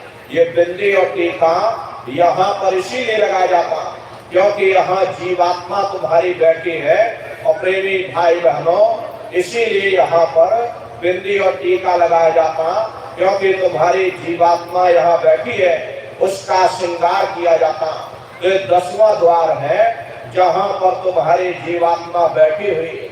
इसी 10वें दरवाजे पर बैठ करके जीवात्मा अपने प्रकाश को 9 दरवाजों में फैलाती है, जिससे आपका शरीर चलता है, आपके हाथ आपके पैर चलते हैं।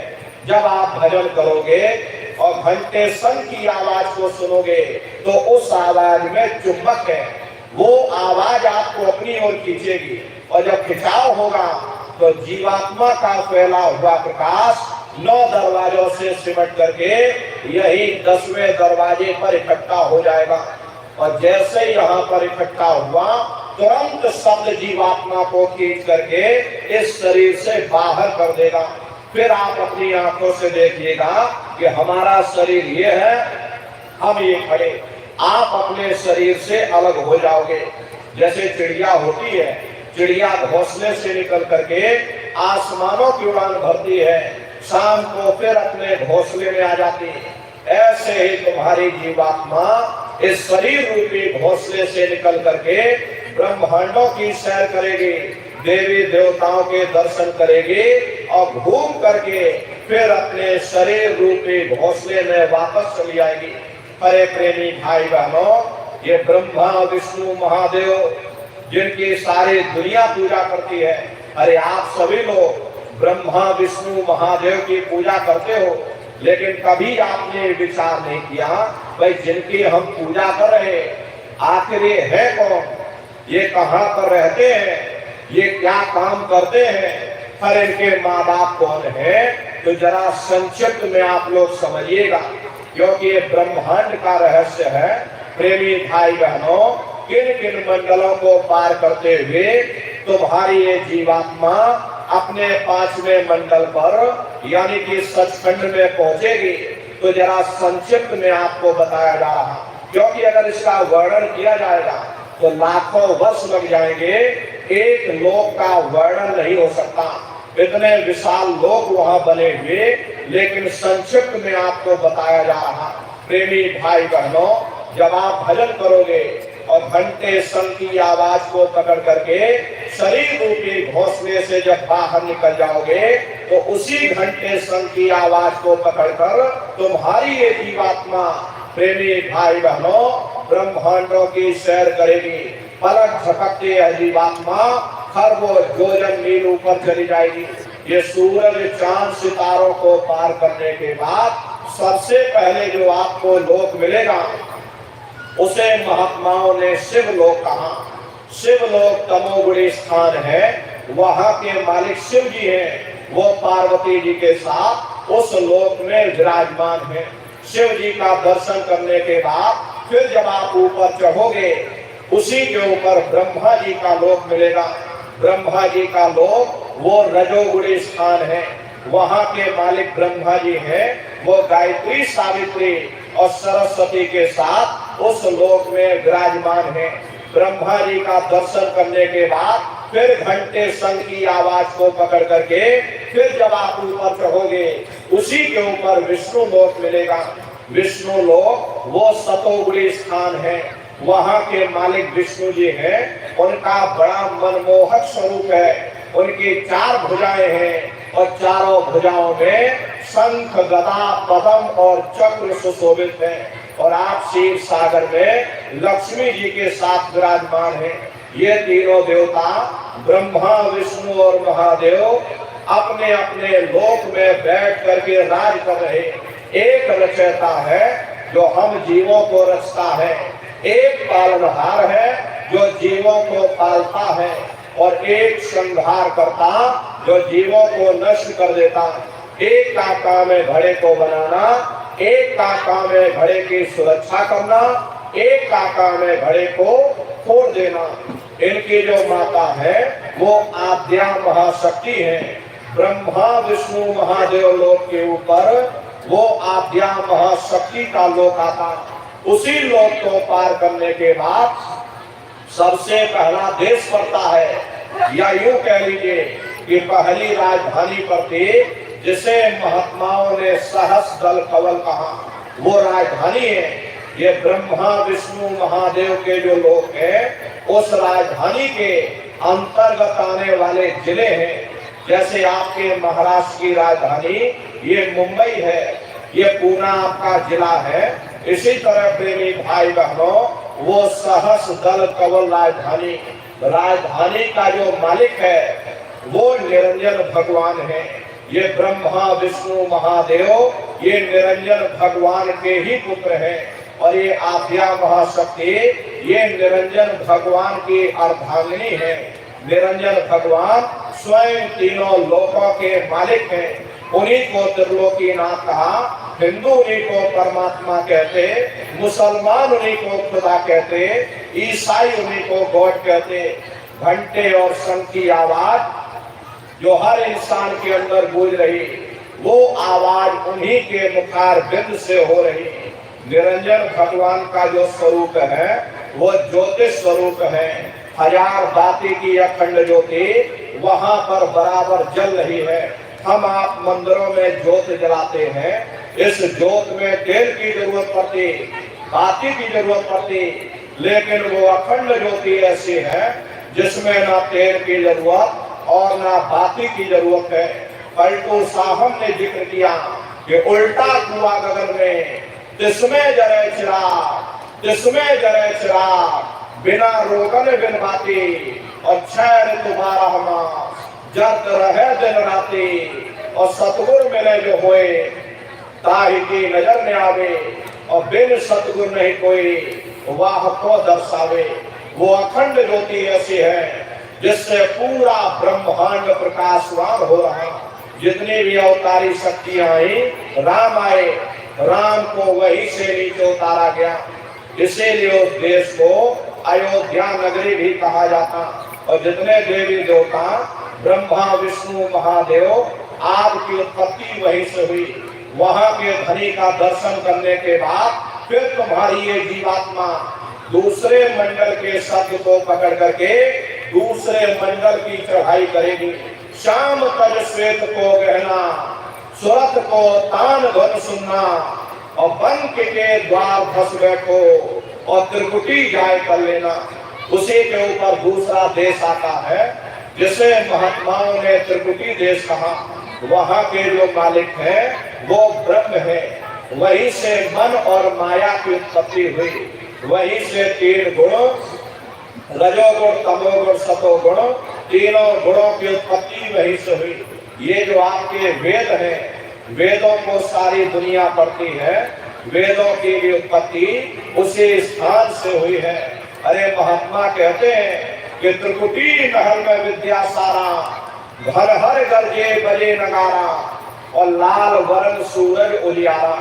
वहां पर दो धुने, बादलों की गर्जन और मृदंग की आवाज उस लोक में गूंजती रहती है। जैसे पहले स्थान पर निरंजन भगवान के देश में घंटे और शंख की आवाज गूंजती, ऐसे ही दूसरे मंडल पर यानी कि ब्रह्म के देश में बादलों की गर्जन और मृदंग वहां पर बजता रहता। ओम का जाप बराबर वहां होता रहता है। प्रेमी भाई बहनों, ब्रह्म का जो स्वरूप है लाल वर्ण सूरज उजियारा। ये सूरज कुछ नहीं, ऐसे लाखों लाख सूर्य इकट्ठे करोगे तो वहां का एक सूर्य बनेगा। ब्रह्म का जो स्वरूप है वो सुबह के लाल सूर्य के समान है। इसीलिए वहां का पूरा ब्रह्मांड लाल है। जहां तक आपकी निगाह जाएगी ब्रह्म देश में चारों तरफ आपको लाल ही लाल नजर आएगा। महात्मा जब साधना करके वहां पहुंचे तभी महात्माओं ने लिख दिया, लाली मेरे लाल की जिद देखो तो लाल, और लाली देखन में गई मैं भी हो गई लाल। वो पूरा ब्रह्मांड ही लाल है। जितने साधक वहां पहुंच जाते हैं उन सभी को योगेश्वर कहा जाता है। जैसे व्यास जी हुए, वशिष्ठ जी हुए, वाल्मीकि जी हुए, इन सब की पहुंच वहीं तक थी। इसीलिए कहा गया कि वाल्मीकि भय ब्रह्म समाना। जब इनकी जीवात्मा वहां पहुंची और जब इन्होंने ब्रह्म का दर्शन किया तो इनका स्वरूप भी ब्रह्म के समान यानी कि ब्रह्म स्वरूप हो गया। जितने साधक वहां पहुंच जाते उन सभी को योगेश्वर कहा जाता। योगेश्वर भगवान श्री कृष्ण उसी देश में वास करते हैं। ये जो ब्रह्म देश है वो श्री कृष्ण भगवान का ही देश है और श्री कृष्ण भगवान वहीं पर रहते हैं। ये बाहर की जन्माष्टमी नहीं है जो आप लोग मनाते हो। महात्माओं ने कहा था भाई सही मायने में तुम जन्माष्टमी कब मनाओगे, जब तुम्हारी ये जीवात्मा 5 तत्व जल पृथ्वी अग्नि वायु आकाश और 3 गुण रजोगुण तमोगुण सतोगुण 5 तत्व और 3 गुणों से परे होकर के ब्रह्म देश में पहुंच करके जब कृष्ण भगवान का दर्शन कर लोगे तब सही मायने में जन्म अष्टमी मनाई जाएगी। वहां कृष्ण भगवान का दर्शन करने के बाद फिर तुम्हारी जीवात्मा तीसरे मंडल के शब्द को पकड़ करके तीसरे मंडल की चढ़ाई करेगी। आगे पहुंची सुन घंटार, रलंकार धुन सुनी पुकार, आगे श्वेत सुन है भाई और मान सरोवर बैठ भाई। उसी के ऊपर तीसरा देश आता है जिसे महात्माओं ने सुन्न देश कहा। उसी को रारंग देश कहा जाता, उसी को अक्षर और नेति कहा जाता। वहां के जो मालिक हैं वो रारंग पुरुष यानी कि पार ब्रह्म पुरुष है।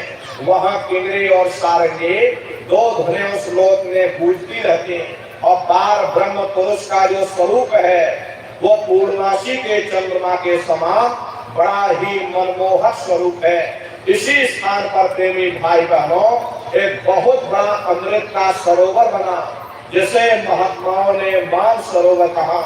जब तुम्हारी ये जीवात्मा उस मान सरोवर में स्नान कर लेगी तो जन्म जन्मांतरों के मैले पाप कर्म साफ हो जाएंगे। अरे यहाँ के पानी से तुम्हारे कर्मों की सफाई नहीं होने वाली, ये बाहर का पानी तुम्हारे शरीर के मैल को धो सकता, लेकिन जो पापों का मैल है जो अंतःकरण में गंदगी जमा वो जब साफ होगी जब आप तीसरे मंडल पर पहुंच करके उस गंगा में डुबकी लगाओगे। उसमें स्नान करने के बाद ये जीवात्मा हंस रूप हो जाती है। हंसन मिले हंसा हो जाए, मिले जो अमी हारा है। जीवात्मा का खुद का प्रकाश उस अमृत के सरोवर में स्नान करने के बाद 16 सूर्य के बराबर हो जाता। तो फिर यही जीवात्मा चौथे मंडल के सत्य को पकड़ करके चौथे मंडल की चढ़ाई करती है। 2 पर्वत के संग निहारो और भंवर गुफा के संत पुकारो। 2 पर्वतों को पार करने के बाद वो बड़ा सुंदर देश आता जिसे महात्माओं ने भंवर गुफा कहा। वहां के जो मालिक है वो सोहन पुरुष है। वहां बंसी यानी मुरली की मधुर ध्वनियां सदा उस लोक में उच्चारण होती रहती। और सोहन पुरुष का जो स्वरूप है वो दोपहर के सूर्य के समान महाप्रकाशवान स्वरूप है। स्वरूप में अंतर है। पहले स्थान पर निरंजन भगवान का जो स्वरूप था वो ज्योतिष स्वरूप था। दूसरे स्थान पर ब्रह्म का जो स्वरूप है वो सुबह के लाल सूर्य के समान है। तीसरे स्थान पर पार ब्रह्म का जो स्वरूप है वो पूर्णमासी के चंद्रमा के समान है। चौथे स्थान पर सोहन पुरुष का जो स्वरूप है वो दोपहर के सूर्य के समान महाप्रकाशवान स्वरूप है। वहां के धनी का दर्शन करने के बाद ताके परे धाम सतनामा और 20 बजे सतलोक ठिकाना। सोहन देश के ऊपर वो 5वां देश आता जिसे महात्माओं ने सचखंड देश कहा। वो सचखंड देश अजर अमर अविनाशी सदा एक रस रहने वाला देश है। वहां न काल है न कर्म है, न दुख है न संताप है, न पुण्य है न पाप है। जो जीवात्माएं वहां पहुंच जाती हमेशा के लिए जन्म मरण के बंधनों से आजाद हो जाती। वहां के जो मालिक है वो सतपुरुष भगवान है जिनके रोम रोम में खरबों खरब सूरज चांद सितारे प्रकाशवान। वही हमारे आपके सच्चे मालिक हैं, वही हमारे आपके सच्चे पिता हैं। हमको आपको वहीं से नीचे उतारा गया। फिर शब्द को पकड़ करके शब्द शब्द पौड़ी पर चढ़कर और पहुंचो सचखंड सतनाम। शब्द की सीढ़ी हर मंजिल पर लगा रखी। आपने भजन किया, घंटे संग की आवाज को पकड़ा तो आप पहले मंडल पर पहुंच जाओगे। वहीं पर आपको दूसरे मंडल का शब्द सुनाई पड़ेगा, उसे आप पकड़ लोगे तो दूसरे मंडल पर चढ़ जाओगे। ऐसे ही शब्द दर शब्द, मंजिल दर मंजिल ये जीवात्मा अपने देश सचखंड में पहुंच जाती। तो शब्द का पकड़ में आएगा जब आप भजन करोगे। और भजन कैसे किया जाएगा एक बार फिर से आप लोग समझ लीजिए। ये आंख और कान को बंद करिएगा लेकिन मन को रोकिएगा। ऐसे समय पर तुम्हारा ये मन जरूर भागेगा। अभी आप सत्संग में बैठे हो, शरीर तुम्हारा यहाँ बैठा लेकिन मन सारी दुनिया में भ्रमण कर रहा। किसी को पानी पीने जाना, मन पानी पीने पहुंच गया। कोई बाल बच्चों को घर में छोड़ कर आया, मन बाल बच्चों में पहुंच गया। कोई दुकान दफ्तर छोड़ करके आया, मन दुकान दफ्तर में पहुंच गया। शरीर यहाँ बैठा लेकिन मन सारी दुनिया में भ्रमण कर रहा। तो ऐसे भजन से तुम्हारा कोई लाभ नहीं होने वाला। अरे जिन्होंने मार मंडाला उन्हीं को सूरमा कहना, बड़ा बैरी मन घट में इसी का जीत ना कटना। अगर दुनिया में कोई हमारा दुश्मन है वो केवल हमारा मन है। ये मन रूपी रावण कब मरेगा? जब 9 द्वारों पर फतेह हासिल करके तुम यहाँ 10वें द्वार पर चढ़ जाओगे तब सही मायने में दशहरा मनाई जाएगी। ये बाहर की दशहरा नहीं है जो लकड़ी का रावण बना देते हो और फूंक फांक करके घर चले आते कहते भाई हमने रावण मार दिया। अरे महात्माओं ने कहा था भाई सही मायने में तुम दशहरा कब मनाओगे? जब 9 द्वारों पर फतेह हासिल करके तुम यहाँ 10वें द्वार पर चढ़ जाओगे तब सही मायने में विजय दशमी मनाई जाएगी। तब ये मन रूपी रावण तुम्हारा मरेगा। तब तुम्हारी ये जीवात्मा, अरे से जीवात्मा को महात्माओं ने राम भी कहा। अरे आपके धर्म पुस्तकों में लिखा है, एक राम दशरथ का बेटा, एक राम घट घट में लेटा, एक राम का शकल पसारा, एक राम है सबसे न्यारा, एक वो राम है जो अयोध्या के वासी है, और एक राम घट घट में लेटे, यानी हमारी आपकी जीवात्मा जो हर एक के अंदर मौजूद है। महात्माओं ने कहा भाई एक वो राम है, और एक राम का शकल पसारा, यानी पहले स्थान के मालिक वो निरंजन भगवान, जिनको दुनिया त्रिलोकीनाथ कहती है, जिनका ये पूरा पसारा पूरा संसार है। महात्माओं ने कहा भाई एक वो राम है, और एक राम है सबसे न्यारा, पांचवें स्थान के मालिक वो सतपुरुष भगवान जो हमारे आपके सच्चे पिता हैं। महात्माओं ने कहा भाई एक वो राम है, तो महात्मा तो उस राम की महिमा गाते। मोटी बात आप लोग पकड़िए कि भजन कैसे करोगे, तो आंख और कान को बंद कर लेना, ऊंचा ध्यान दे करके सुनना। सीटी जैसी आवाज शुरू में आपको सुनाई पड़ेगी, उसको पकड़ लेना, सुनते रहना, सुनते सुनते उसी में लीन हो जाओ। जब आप उसमें लीन हो जाओगे तो कुछ समय बाद में दोबारा आपको अनुभव होगा कि कहीं बड़ी दूर से एक महीन आवाज, घंटे और शंख की आवाज हमारे कानों में गूंज रही। जब घंटे शंख की आवाज आपको सुनाई पड़ने लग जाए, तब आप सीटी की आवाज को छोड़ देना और घंटे शंख की आवाज को पकड़ लेना। एक बार प्रेमी भाई बहनों, आप उस आवाज को पकड़ लो, फिर वो आवाज आपको नहीं छोड़ेगी, खींच करके शरीर से बाहर कर देगी। रोज आना, रोज जाना, रोज ब्रह्मांडों की सैर करना, रोज देवी देवताओं के दर्शन करना, रोज आसमानों की उड़ान भरना, रोज राम के दर्शन करना, रोज कृष्ण के दर्शन करना, और घूम करके फिर अपने शरीर रूपी घोंसले में वापस चले आना। ये सुमरन, ध्यान और भजन, ये तीन क्रियाएं आपको बताई गई। रास्ता बिल्कुल सच्चा है, आप करोगे आपको अनुभव होगा, दिखाई भी देगा, सुनाई भी पड़ेगा। लेकिन इतना ध्यान रखिएगा, जो भी आपको दिखाई सुनाई पड़े किसी को बताइएगा नहीं, अपने अंदर हजम करना। जितना हजम कर ले जाओगे उतना रास्ता खुलता चला जाएगा। सुमरन, ध्यान और भजन नियम से आप लोग करना, नागा नहीं होना चाहिए। अरे शरीर को आप भोजन देते हो, सुबह दोपहर शाम खाते हो, लेकिन कभी आपने विचार नहीं किया ये जीवात्मा जो जन्म जन्मांतरों से भूखी प्यासी बैठी, कभी आपने उसको भोजन नहीं दिया।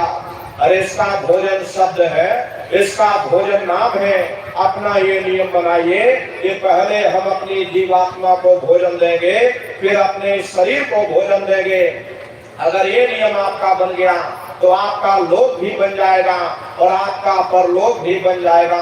अरे नर नारियों, मालिक को पाने के लिए तुम्हें घर बार छोड़ने की जरूरत नहीं है, तुम्हें समाज छोड़ने की जरूरत नहीं है, तुम्हें जात बिरादरी बदलने की जरूरत नहीं है। अरे जात पात के रगड़े झगड़े ये हमारे अपने नहीं, ये सिर्फ हमारे मन की खुराफात है।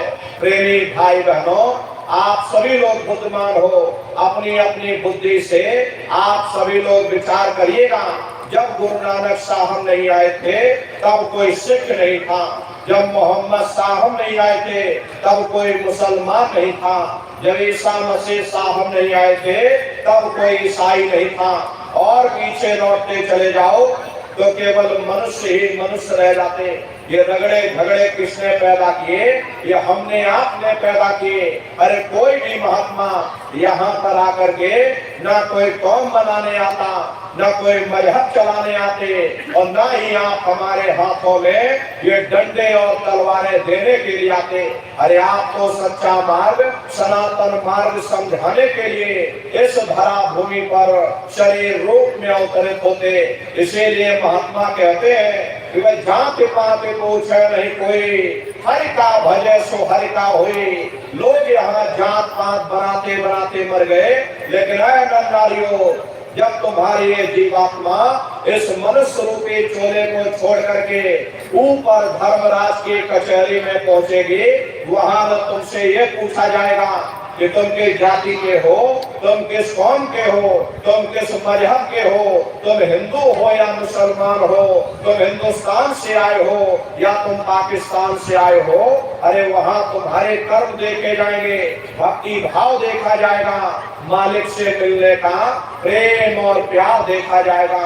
इसीलिए महात्मा कहते हैं भाई मालिक को पाने के लिए तुम्हें जात बिरादरी बदलने की जरूरत नहीं है, तुम्हें समाज छोड़ने की जरूरत नहीं है, तुम्हें घर परिवार छोड़ने की जरूरत नहीं है, तुम्हें बाल बच्चों को छोड़ने की जरूरत नहीं है, तुम्हें जंगलों पहाड़ों में भटकने की जरूरत नहीं है, तुम्हें साधु सन्यासी और बाबा बनने की जरूरत नहीं।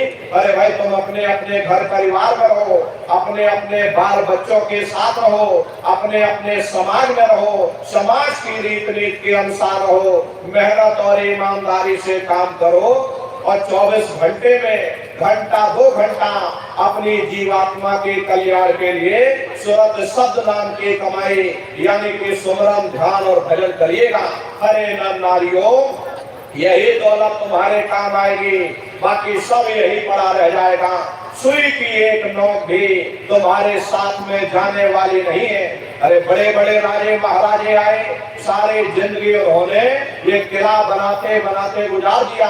आज उनके किलों को जाकर देखिए, आज खंडहर बने पड़े हुए हैं। विश्व विजेता सिकंदर सारे दुनिया पर राज करने का ख्वाब देखता था, वो भी मुट्ठी खोल करके चला गया। कोई क्या साथ लेकर जाएगा? जो चीज तुम्हारे साथ में जाने वाली वो केवल परमात्मा की भक्ति है। इसलिए नर नारियों, वो दौलत कमा लो जो अंत समय में तुम्हारे काम आवे, वरना ये समय तुम्हारा निकलता चला जा रहा। ये श्वासों की पूंजी दिन कम होती चली जा रही। हम लोग कहते हैं कि हमारी उम्र बढ़ रही, अरे आपकी उम्र बढ़ नहीं रही, आपकी उम्र दिन प्रतिदिन घटती चली जा रही। ये चंद श्वासों की पूंजी जो लेकर के आप बैठे हो, ये दिन प्रतिदिन कम होती चली जा रही। एक समय ऐसा आएगा ये बुलबुला तुम्हारा फूट जाएगा, फिर न जाने तुमको दोबारा मनुष्य शरीर मिले न मिले। अरे तुम भटकते रह जाओगे युगों युगों के लिए नरकों और 84 में। इसलिए प्रेमी भाई बहनों, अहो भाग्य है आपका, आपको ये मनुष्य शरीर मिल गया। इस मनुष्य रूपी मंदिर में बैठ करके वो आत्मधन कमा लो, वो रूहानी खजाना कमा लो, जिससे तुम्हारी जीवात्मा का कल्याण हो जावे। तो सुमरन ध्यान और भजन नित्य नियम से आप लोग करिएगा और सभी लोग शाकाहारी रहना, क्योंकि हमारे गुरु महाराज ने शाकाहार पर विशेष जोर दिया। गुरु महाराज हमारे कहते थे, बच्चे बच्चियों तुम लोग शाकाहारी रहना, शाकाहार का प्रचार करते रहना, इसी से देश और दुनिया में भारी परिवर्तन होगा। अरे नर नारियों, परिवर्तन कोई कानून बनाने से नहीं होता, परिवर्तन कोई आंदोलन करने से नहीं होता, परिवर्तन कोई तोड़ फोड़ करने से नहीं होता। परिवर्तन तब होता है जब लोगों के विचार बदलते, लोगों की भावनाएं बदलती। विचार जब बदलेंगे जब लोगों का खान पान शुद्ध होगा। अरे देसी कहावत है, जैसा खाए अन्न वैसा होए मन। जब इंसान पशुप्रति भोजन करेगा उसकी बुद्धि स्वतः ही पशुओं जैसी हो जाएगी, सोच विचार उसका चिंतन स्वतः ही पशुओं जैसा हो जाएगा। फिर इस शराब के नशे में माँ बहन बेटी की पहचान खत्म हो जाए, उस शराब को पी करके यह कैसे पता चलेगा कि क्या अच्छा और क्या बुरा है। यही कारण है कि आज हर समाज में ये दुनिया भर के अत्याचार, दुनिया भर के व्यभिचार फैले हुए। अरे हम लोग मंदिर बनवाते हैं और मंदिरों में नहा धो करके जाते, कहते भाई परमात्मा के रहने की जगह है, हमको नहा धो करके जाना चाहिए, फूल अगरबत्ती ले जाना चाहिए। कोई उन मंदिरों में कूड़ा कचरा नहीं डालता। अगर कूड़ा कचरा डालोगे तो आपस में लाठियां चल जाएगी। फिर ये जो हरि मंदिर है, ये पंच भौतिक शरीर जिसे महात्माओं ने हरि मंदिर कहा। अरे इसमें तुम हाड़ मांस के लोथड़े डालते हो, इसमें तुम शराब के कपड़े डालते हो, अपने बनाए हुए ईंट गारे के मंदिर की कदर करोगे और परमात्मा के बनाए हुए इस हरि मंदिर को तुमने जीते जी कब्रिस्तान बना दिया तो सख्त सजा मिलेगी। अरे महात्माओं ने लिखा है कि तिल भर मच्छी खाए के कोटि गऊ दे दान और काशी करवट जामरे निश्चय नर गिरदान। यदि तिल भर भी मच्छी खा करके फिर चाहे कोटान कोट गौओं का दान करो और काशी में जा करके मत्था रगड़ते रगड़ते अपनी पूरी जिंदगी वहां पर गुजार दो, फिर भी तुमको तुम्हारे गुनाहों की सजा मिलेगी, कोई बच नहीं सकता। क्योंकि ये कर्म भूमि है, यहाँ तुम जैसा कर्म करोगे वैसा ही फल तुमको मिलेगा।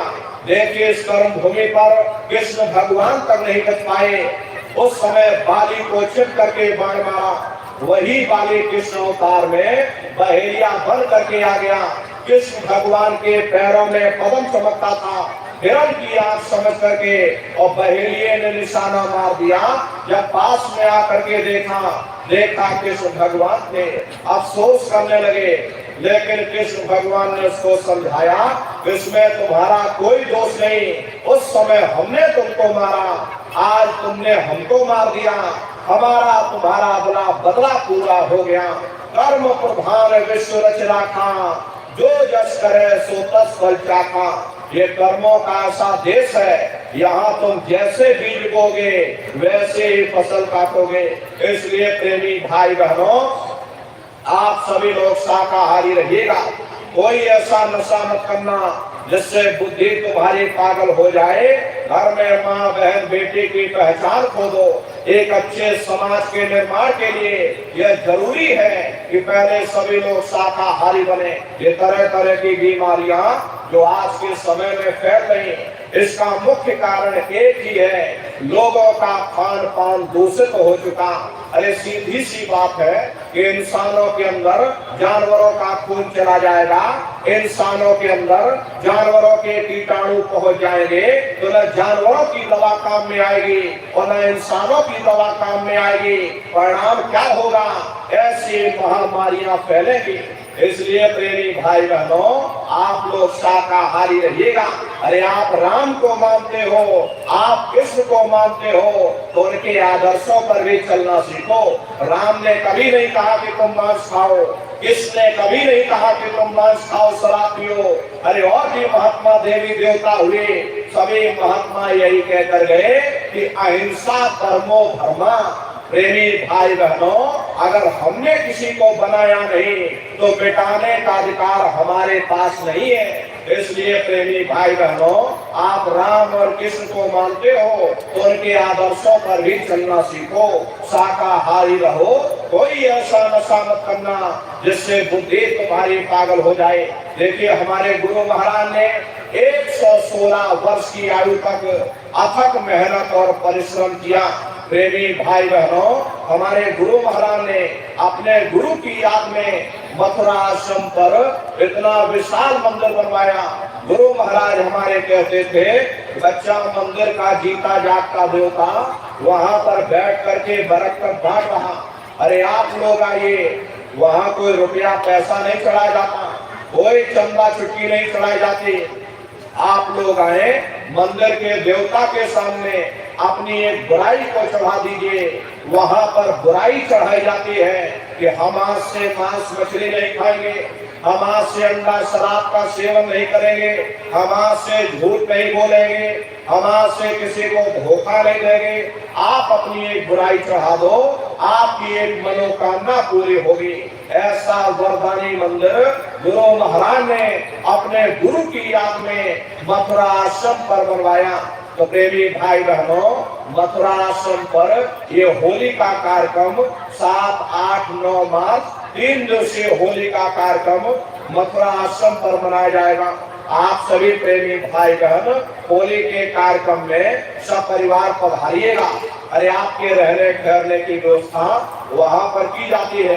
अलग अलग जिलों के टेंट राउटी डेरे लगाए जाते, हजारों हजार की संख्या में वहां पर भंडारे चलाए जाते हैं।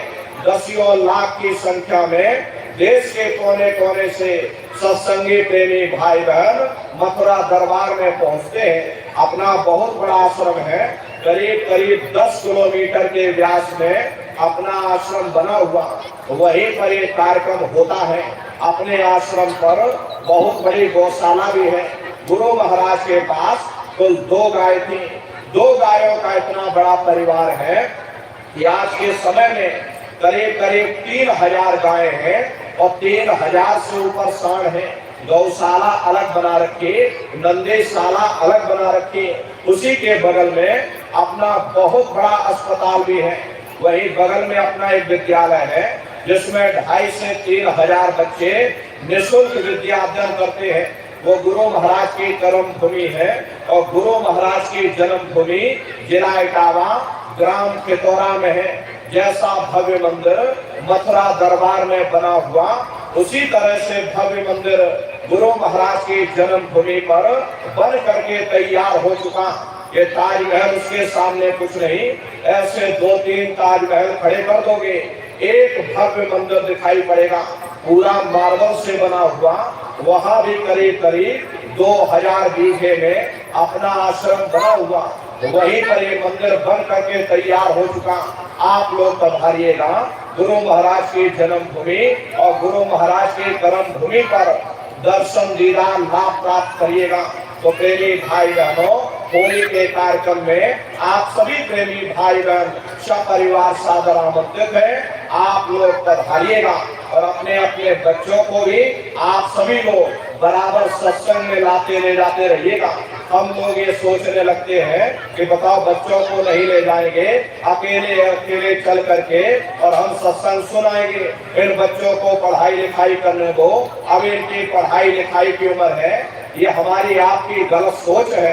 प्रेमी भाई बहनों, पढ़ाई लिखाई जरूरी है। हम ये बात मानते हैं कि आज के भौतिक युग में शिक्षा बहुत जरूरी। अरे हमको भी गुरु महाराज ने पढ़ाया लिखाया, हम भी पहले 10वीं की, 10वीं के बाद फिर हमने 12वीं किया, 12वीं के बाद फिर हमने बीए किया, बीए करने के बाद फिर हमने LLB किया, LLB करके वकील बने। तो गुरु महाराज ने हमको भी पढ़ाया लिखाया, लेकिन पढ़ाई लिखाई के साथ साथ अच्छे संस्कार भी जरूरी है। और संस्कार कोई MA BA की डिग्री करने से नहीं पड़ते, संस्कार कोई डिप्लोमा करने से नहीं पड़ते। अगर MA BA की डिग्री करने से बच्चों के अंदर संस्कार पड़ जाते तो हिंदुस्तान में इतने वृद्धाश्रम न खोले गए होते। अरे प्रेमी भाई बहनों, संस्कार पड़ेंगे महात्माओं के वचनों से, संस्कार पड़ेंगे सत्संग के माध्यम से। ये बच्चे देश के भविष्य हैं। एक अच्छे समाज के निर्माण के लिए बच्चों के अंदर अच्छे संस्कार डालना ये समय की बहुत बड़ी कमी है। आज के समय में संस्कारों का अभाव देखा जा रहा, वरना पहले के समय में अकेले माँ बाप अपने 4-4 बच्चों को पाल लेते थे, लेकिन आज के समय में वही 4-4 बच्चे अपने माँ बाप को खिला नहीं पा रहे। फिर 10 दिन तुम हमारे घर में भेज दो, फिर 10 दिन तुम अपने घर में ले जाना। ये संस्कारों की बहुत बड़ी कमी है। प्रेमी भाई बहनों, यदि आपको अपना बुढ़ापा सुख में व्यतीत करना है तो अपने बच्चों को बचपन से तैयार करिए। ये बच्चे कच्चे घड़े हैं, इनको आप बचपन से तैयार करो, इनको अच्छी शिक्षा दो, इनको अच्छे संस्कार दो, खुद भी भजन करो, बच्चों को भी भजन ध्यान सुमरन पर बैठाओ। इनको अपने दरबार में बराबर लाते ले जाते रहिएगा, सत्संग में लाते ले जाते रहिएगा। इन बच्चों के अंदर अच्छे संस्कार पड़ जाएंगे। यही बच्चे बड़े होकर के माँ बाप का नाम रोशन करेंगे, घर और समाज का नाम रोशन करेंगे। इसलिए प्रेमी भाई बहनों, हमारी आपसे प्रार्थना है कि अपने अपने बच्चों के साथ, इष्ट मिश्र परिवार वालों के साथ आप सभी प्रेमी भाई बहन होली के कार्यक्रम में सब परिवार सादर आमंत्रित है। आप लोग पधारिएगा और भजन ध्यान सुमरन बराबर आप लोग करते रहना। इतना लीजिए प्रेमी भाई बहनों, ये रास्ता बिल्कुल सच्चा है। आप करोगे, आपको अनुभव होगा, दिखाई भी देगा, सुनाई भी पड़ेगा, आपका लोक भी बन जाएगा और आपका परलोक भी बन जाएगा। इसी के साथ अब हम अपनी वाणी को विराम देते हैं। आप लोगों ने अपना कीमती समय हमको दिया, इसके लिए आप सभी प्रेमी भाई बहनों को बहुत बहुत साधुवाद है कहने सुनने में।